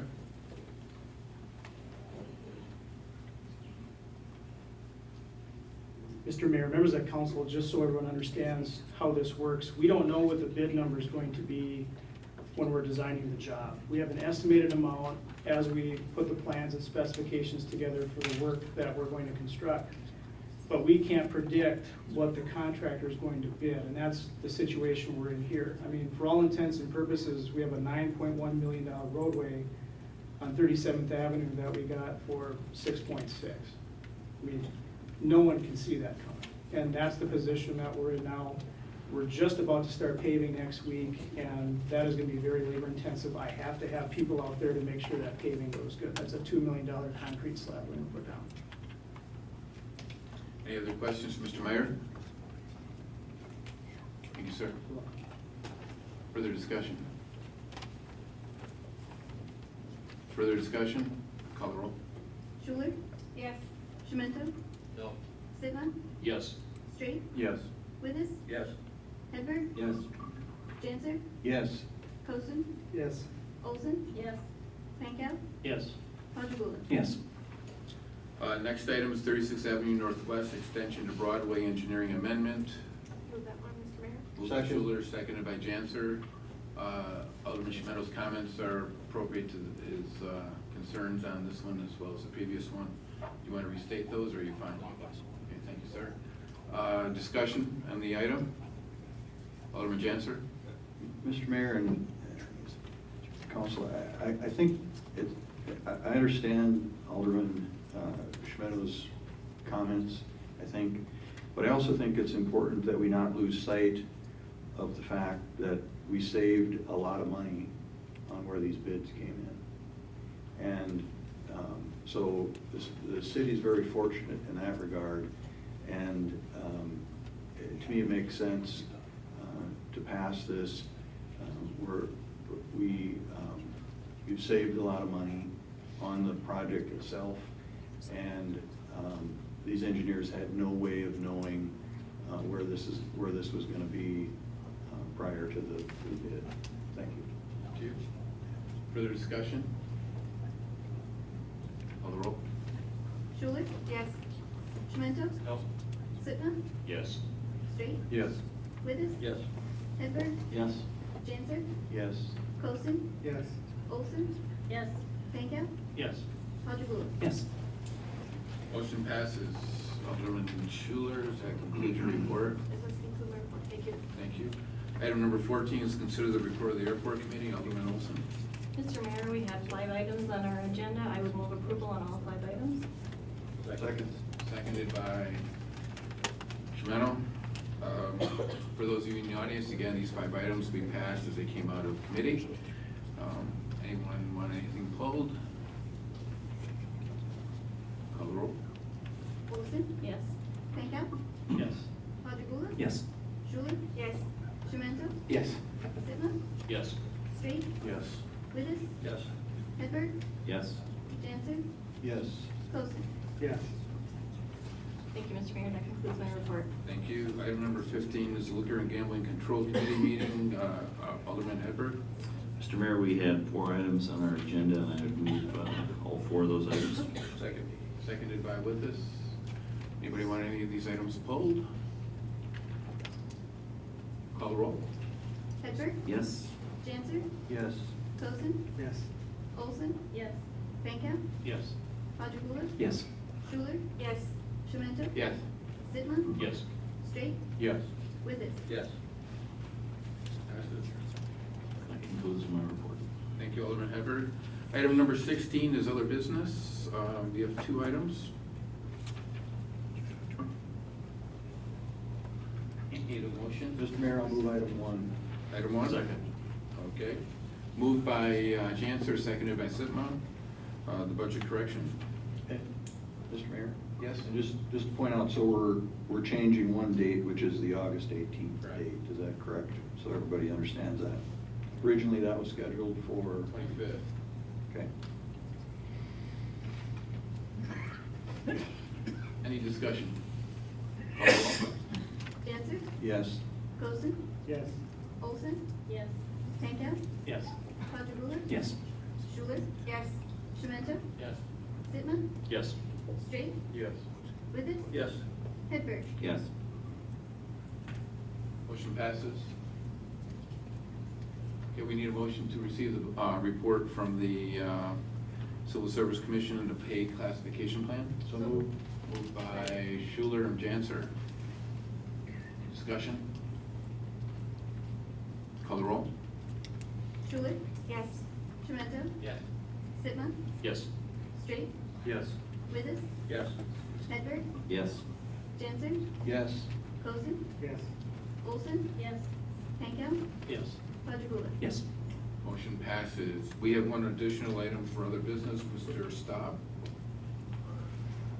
Alluded to it in your report. Mr. Mayor, thank you. The item that I'm looking at for the city council's perspective is the reference, it's parking structure, exterior finishes, and architectural scope city project 3738.1 and 3738.2. And as I'm sure that most of you have read through this prior to the city council meeting starting tonight, and I'm going to have the city engineer step forward, but I just wanted to give you a little background and history. City signed a development agreement back in 2013. That development agreement was signed with the city in Cyprus. And what it outlined is specific periods of time in order to get work done. The first 2 phases of what was called the mentioned Minot were the two parking garages and the work that you see that we've been working on very diligently in order to finish. About 60 to 90 days ago, it was brought to my attention that the city's parking garages that are now almost complete, there was no exterior finish on those parking garages. So during 2013, at some period of time, it's hard to determine exactly what happened when, but during that period of time, what happened was the exterior finish, the scope of work was removed from the original project. And that was done in order to reduce the cost of the parking garages. The original scope of the parking garages included the exterior finish on the parking garages, and it included 275 parking spaces in each parking garage. At some point in time during the negotiations of the people that were present at the time, in order to reduce the cost, because the city only had $10.5 million, so in order to reduce the cost, the number of parking spaces was reduced from 275 to 225. At the same period of time, the exterior finish on the parking garages was removed from the scope of work of the parking structure. And that scope of work then was removed from the project to save money. Well, now you fast forward to 2016, what we have is we have parking garages that are finished, and the city has two deliverables in the development agreement. The two deliverables that the city has is to deliver two finished parking garages. Those deliverables are in accordance with the development agreement that the city has. So when the city finishes the parking garages, then those parking garages, those remain the property of the city of Minot. So what you see on there today, and if you look at the picture that Derek brought up earlier, if you go drive by there, well, Derek, would you bring that picture up one more time? What you see is the parking garages that have an exterior finish on it that is not sufficient to withstand the winter time here within the city of Minot. So when you look at those parking garages there, that exterior finish needs to be protected. So what I've asked the city engineer to do is to develop a way to protect the parking garages from the elements, because the developer gets a period of time in order with the development agreement when the development can begin and finish on top of the podium level, which is the top level of the parking garages. That there's a period of time that's addressed in that development agreement, but there's nothing there that forces the developer to immediately proceed with that development. So that's kind of gives you the history on it. So my responsibility and the city engineer's responsibility is, because of the money that's been invested by the city of Minot and the public, how do we protect the city's investment to that? So if the developer chooses to start work next year, or if the developer chooses to start work the year after, or if the developer would choose to, or financially say that he can no longer complete that the development on top of the parking garage, how do we protect the city's investment? So that's what we've been working on for about 3 months in order to develop a way to do that. And the way to do that will tie in architecturally with what we're doing downtown, but not necessarily tie in architecturally with what we're doing on the entire development should the same developer proceed, if that makes sense to you. So what I've done is I've asked Lance to get in contact with the architect who has drawn and developed the scope of work for the original parking garage and development. That way we can do that at a much lower cost. So we've asked that architect to come up with a scope of work where we can protect the city's investment on the exterior of the parking garage. Lance, would you step forward, please? And so what I'd like Lance is to explain to you what we think is the best thing to do for the lowest cost for the city, so that we can get the exterior of these buildings skinned prior to the winter coming, because it is contractually the city's responsibility to do this. I looked for every way, shape, and form in order to figure out how we could push that responsibility on to somebody else, and I couldn't do that. So contractually, this is our responsibility, and I apologize for the fact that since 2013, this has been the city's responsibility. It was not known, the fact that this was pulled off from the scope of work. I think it was very much a surprise to everybody when it was brought to our attention that it was done. And then when I dug through the history, as I said before, it was done as a cost-saving measure But now we are where we are, and we need to protect the city's investment. So Lance, please explain what we want to do. Mr. Mayor, members of the council, like Lee said, we are where we are. And what I've done is I've met with V3 Studio, the architect of record on this project, and I asked them to give us some, what I call rough order of magnitude costs to develop some options to skin these buildings. And so they can range from a very basic Tyvek wrap like you'd see on a house when you're gonna site it, which would only last for a year, all the way up to some sort of like an ephes, or it's a fake stucco that you put on buildings. We have some downtown that are faced with that sort of material. So what our goal is in this project, if it would move forward, is to get something that is economical, that meets the building code, and meets the planning, zoning ordinances that we have for the downtown. Because time is very tight, of course, that's why this is in front of you tonight. We would need to have authorization to start working with the architect to develop some concepts and further our cost estimates, bring something in front of the planning commission for a public building review, make a recommendation to one of the standing committees here at the end of August, approve plans and specs and call for bids right away in September, get a project out for bid, and then award it at the October council meeting. So if this was to move forward, our timelines are very, very tight. This material that's on the outside, it's called Den's glass. It's a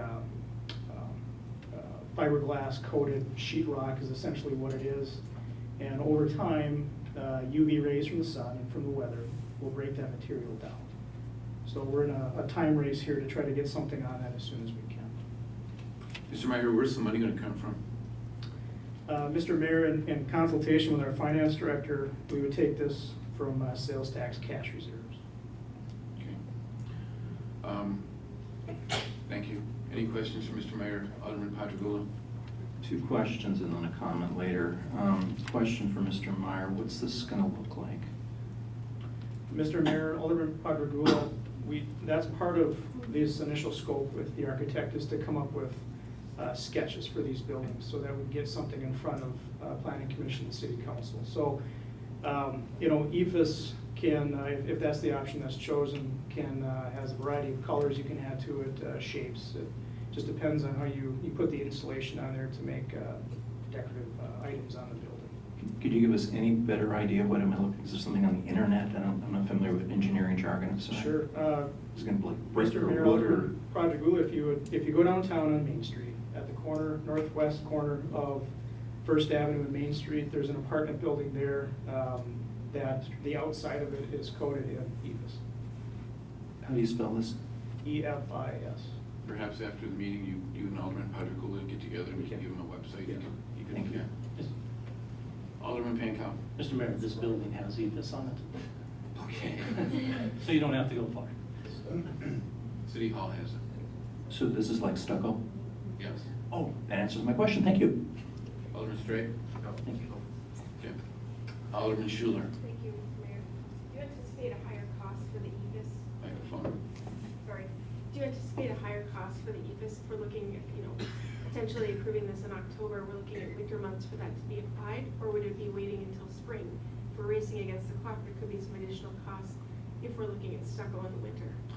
Mr. Mayor and Alderman Schuler, that is a consideration we're going to have to look at. And so that's why, with the timing and the array of options that we have, ephes isn't the only thing that we can put on these buildings, but we're just going to have to look at it, and there's going to be a cost balance that we're going to have to try to find with this project to get something that's economical, because again, these are tax dollars, but something that's going to last and protect that building. So as we develop this, if this does move forward, we'll be bringing some options forward. Mr. Mayor, will Mr. Reddick and you be coming back to this body when you're looking for the funds to do whatever version we want?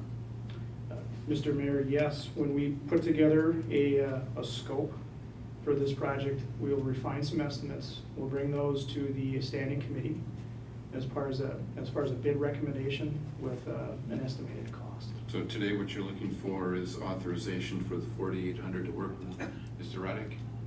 Mr. Mayor, what we're asking for today is that $4,800 to move forward with those conceptual designs If the city council would then approve plans and specs and move forward, we would then enter into a full architectural agreement with B3 Studios. Right now, today, I need $4,800 to Right, get that's that. what we're. That's correct. Okay. Okay, Alderman Pankow. Mr. Mayor, the podium, as the city manager referred to, what is the plan for that? Mr. Mayor, Alderman Pankow, right now, we're working with the developer to come up with a permanent solution for that, and it's really dependent on when that housing level takes off. So for instance, if that structure at Renaissance would move forward this year, the roof, if you will, for that podium level is the apartments. For Central, it sounds like we're talking a little bit different story. If the apartments are delayed several years, what we have right now isn't gonna work. Right now, there's 1.5 inches of water standing on that roof. Follow-up question. I just want to make sure that there's contingencies worked into all of these numbers. Obviously, where we're at today is, a lot of people shake their head. But if there's apartments go on there, I'm sure it's in the developer's agreement that, I'm sure we'd be held responsible if we put some type of material on that podium and they go to put an apartment building on that they'll want that removed before they put apartments. So I just want to make sure that we're jiving and having those contingencies in there so that doesn't happen at that time. Mr. City Manager. Mr. City Manager. Thank you, Mr. Barrett and City Engineer. I've been working with the developer, and there's a clear understanding of the developer whose responsibility it is to do the podium level. It's not the city of Minot's responsibility to do that. That's clearly the developer's responsibility. I had several meetings with everyone associated with that. The disconnect was the exterior skin. I really tried to push them to do the exterior skin so it would tie into architecturally. The cheapest way that we can do this, as Lance has already said, is to bring V3 on board because they've done everything. I can probably design this for 1/5 of the cost that it would have to go to somebody else in order to do that. And so I feel confident with the way forward here. The developer, if the developer chooses to put on a lower cost material that would only last the one winter, then the developer either has to move forward or they have to fix it again. Further discussion? Mr. Mayor? I'm going to make a comment before we close this out. Alderman Sitma. I just have a couple of questions. One, if we move forward this and the exterior is put on and the podium is taken care of, is this the last time anyone's going to be coming to the city looking for money to finish up these projects? Alderman Sitma. I've thought that before, and I've been wrong. We don't know that, but I'm assuming so. And I'm going to make my comments now. This project, this developer, to me, has not demonstrated the ability to do much. I'm very frustrated with the developer and with the fact that they don't feel any responsibility to finish the work they started. And they continually come back to the city with their hand out, and I'm as tired of it as everybody else in this community. By the same token, we have an investment that we've made as a community in those parking structures. To turn our back on protecting that investment, as painful as it is, just doesn't make sense. It's like building a new house and then finding out after the builder got done that, oh, you mean you want siding with that house? Well, obviously you're going to put the siding on and you're going to be very upset about it. I'm upset about it. I know Mr. Staub is upset about it. But unfortunately, it's not surprising with this developer. There's something in Lance's memo that concerns me, and that is that come to the attention of city staff that the developer associated with the downtown parking structures may not be in a position to surface the exterior of the buildings. if you go downtown, that same developer hasn't completed the renovation to the YMCA. They're still building, there's still windows that are boarded up. By the same token, we have to protect the investment. And this is a bitter pill to swallow, but I hope they don't come back. Alderman Shipman. Just one last question. First with a comment, I agree. We have a tremendous investment out there, and absolutely, as a city, we'd be, I think, foolhardy not to protect that investment. The second question, or I guess the first question after the comment, would be, does the city, or do we run into any risk whatsoever of having federal funds that are attached to this, having to repay any of those if we don't finish this project, or if it isn't fully developed down the road, thinking farther down the road with what is to go on top of the podium? I believe there probably would be, but I don't know that if this developer is incapable of continuing on with the project, that we wouldn't look for another developer. Thank you. Alderman Cozen. One question for Mr. Meyer. Lance. What if we don't find a way to do, or get this squared away? I mean, are we looking at 5 years, this thing's gonna crumble, or could it potentially have detriment after 1 year? Mr. Mayor, Alderman Cozen, so as it sits today, if you look at the structure as a whole, obviously it's made out of concrete, and that we're not going to have an issue with. However, that exterior eventually will start to break down. The building will take on additional water, as it does right now. And eventually that can get into electrical and mechanical systems, and then we can start to have other problems. So just like if you have a bad shower head or something like that, it starts leaking water behind your sheetrock, and eventually it gets worse and worse, and that's kind of where we're at with this. Just a follow-up question. So if we don't, we're looking at much greater costs further down. In the long term, that's correct. Very good, thank you. Thank you, Mr. Mayor. Lance, I guess I have a couple of questions. One in here is the scope and the damage, obviously, that was going to happen to the alleys as well. Was that never discussed within the concept of this design? And was that going to fall on the city's shoulders as well? Is my first question. And then I have one for Mr. Staub. Sure. Mr. Mayor, Alderman Straight, you know, the city's alleys were never part of the discussion with the developer as far as them having to remove them to put in the shoring, et cetera, et cetera. When we brought that up to them, they told us they're just not going to do it. So here we are. And we had to put it back together. Thanks for your honesty. Mr. Straight. Mr. Staub, since this is our final opportunity to talk with you a little bit, I would love your honest opinion about the developer. If you, No. I think, yeah, and I think obviously if we don't laugh about it, we're all gonna cry. But because the folks in the room are the taxpayers, and now the taxpayers are gonna wake up in the morning and hear the city needs more money to cover the outside of these structures, are we moving into just your honest opinion that the developer is clearly in no financial state to move forward on this project? And yes, we need to protect our investment thus far, but give us your final take and recommendation to this body and to the citizens, I guess, going forward. I've met with Mr. Reddick. I appreciate his passion for the design. For those of you in the room, he's someone that got caught up, I believe, with a bad developer as well.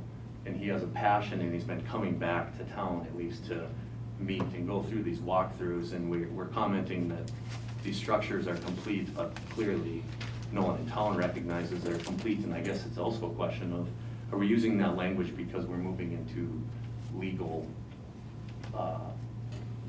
litigation moving forward? Just Second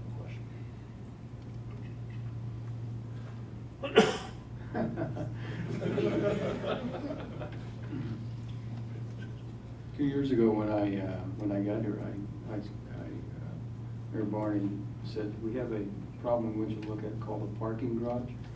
didn't know what that was, but it was on the front page of the Minot Daily News every week.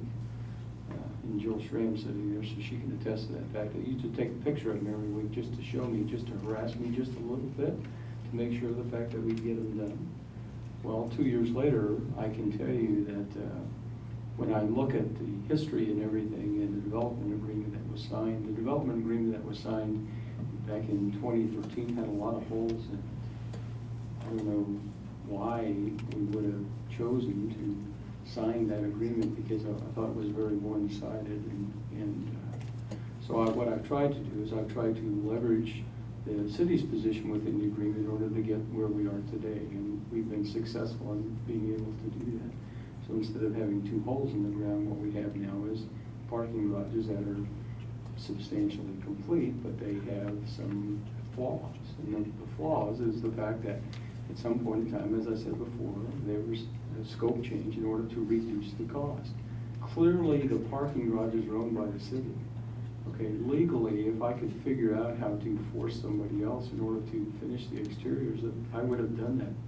It's not too pleasant to sit in my office and listen to me talk about the subject. Ask those guys who get to do that every day. So in retrospect, I wish we could have fixed this problem back in 2013. We're not. This is where we are. It is imperative. I'm a structural engineer. It is imperative the fact that we take the actions now in order to make sure that we protect the city's investment. Will the developer in the future, have the means in order to proceed? There's a lot of differing opinions on that. I will tell you that the cost of the parking garages, the city signed a contract to build these 2 parking garages for $10.5 million. The cost of completion is exponentially more than that. So the developer has lots of money invested in the city of Minot in these 2 parking garages and everything associated with it. If the developer was saying the fact that I'm not going to finish this and I'm going to walk away from it, you'd have to take a real hard look at that business decision, because the developer has a lot of money invested in the city of Minot right now, which is the point that I constantly press with the developer as well. You know, you need to proceed in order for you to rent out the retail space, et cetera, so that you can start getting some return on your investment.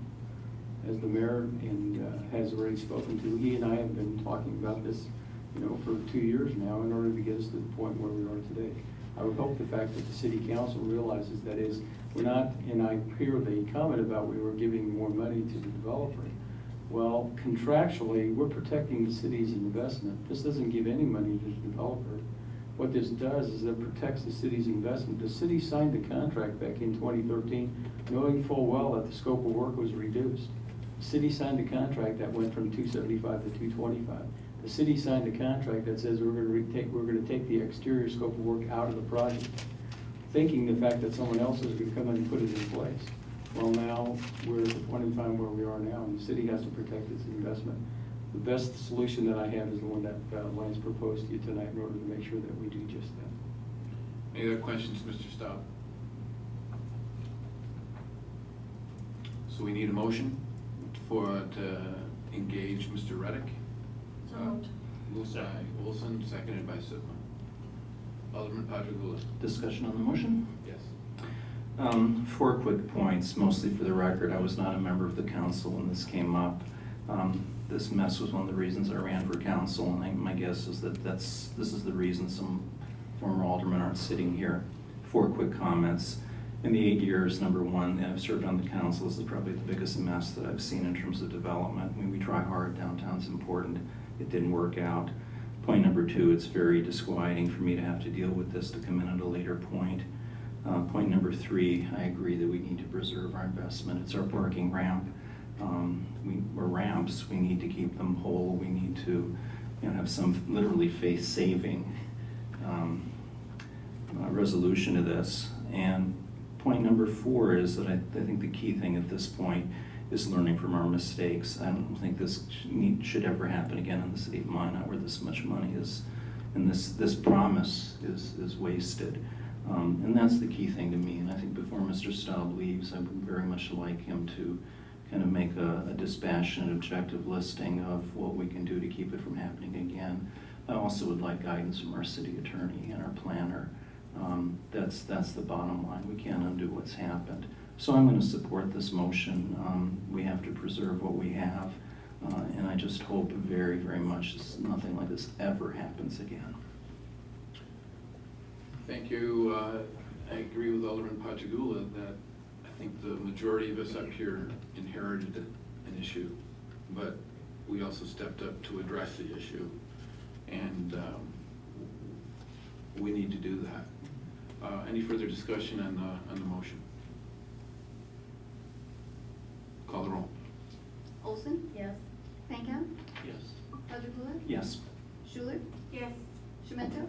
Yes. Sitma? Yes. Straight? Yes. Wittes? Yes. Hedberg? Yes. Dancer? Yes. Cosin? Yes. Motion passes. Being no other business before us, we're in line for adjournment. Mr. Mayor? Is there a second? Second. Seconded by somebody over there. All those in favor of the motion signify by saying aye. Aye. Those opposed? We're adjourned.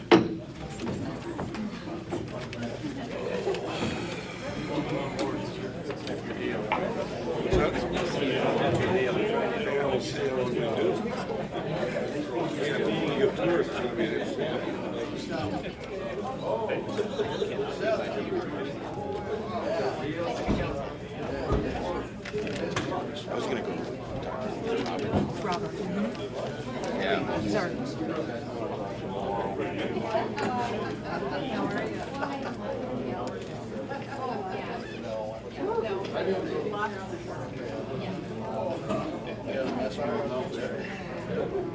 Just here to get your own agenda. Oh, I know.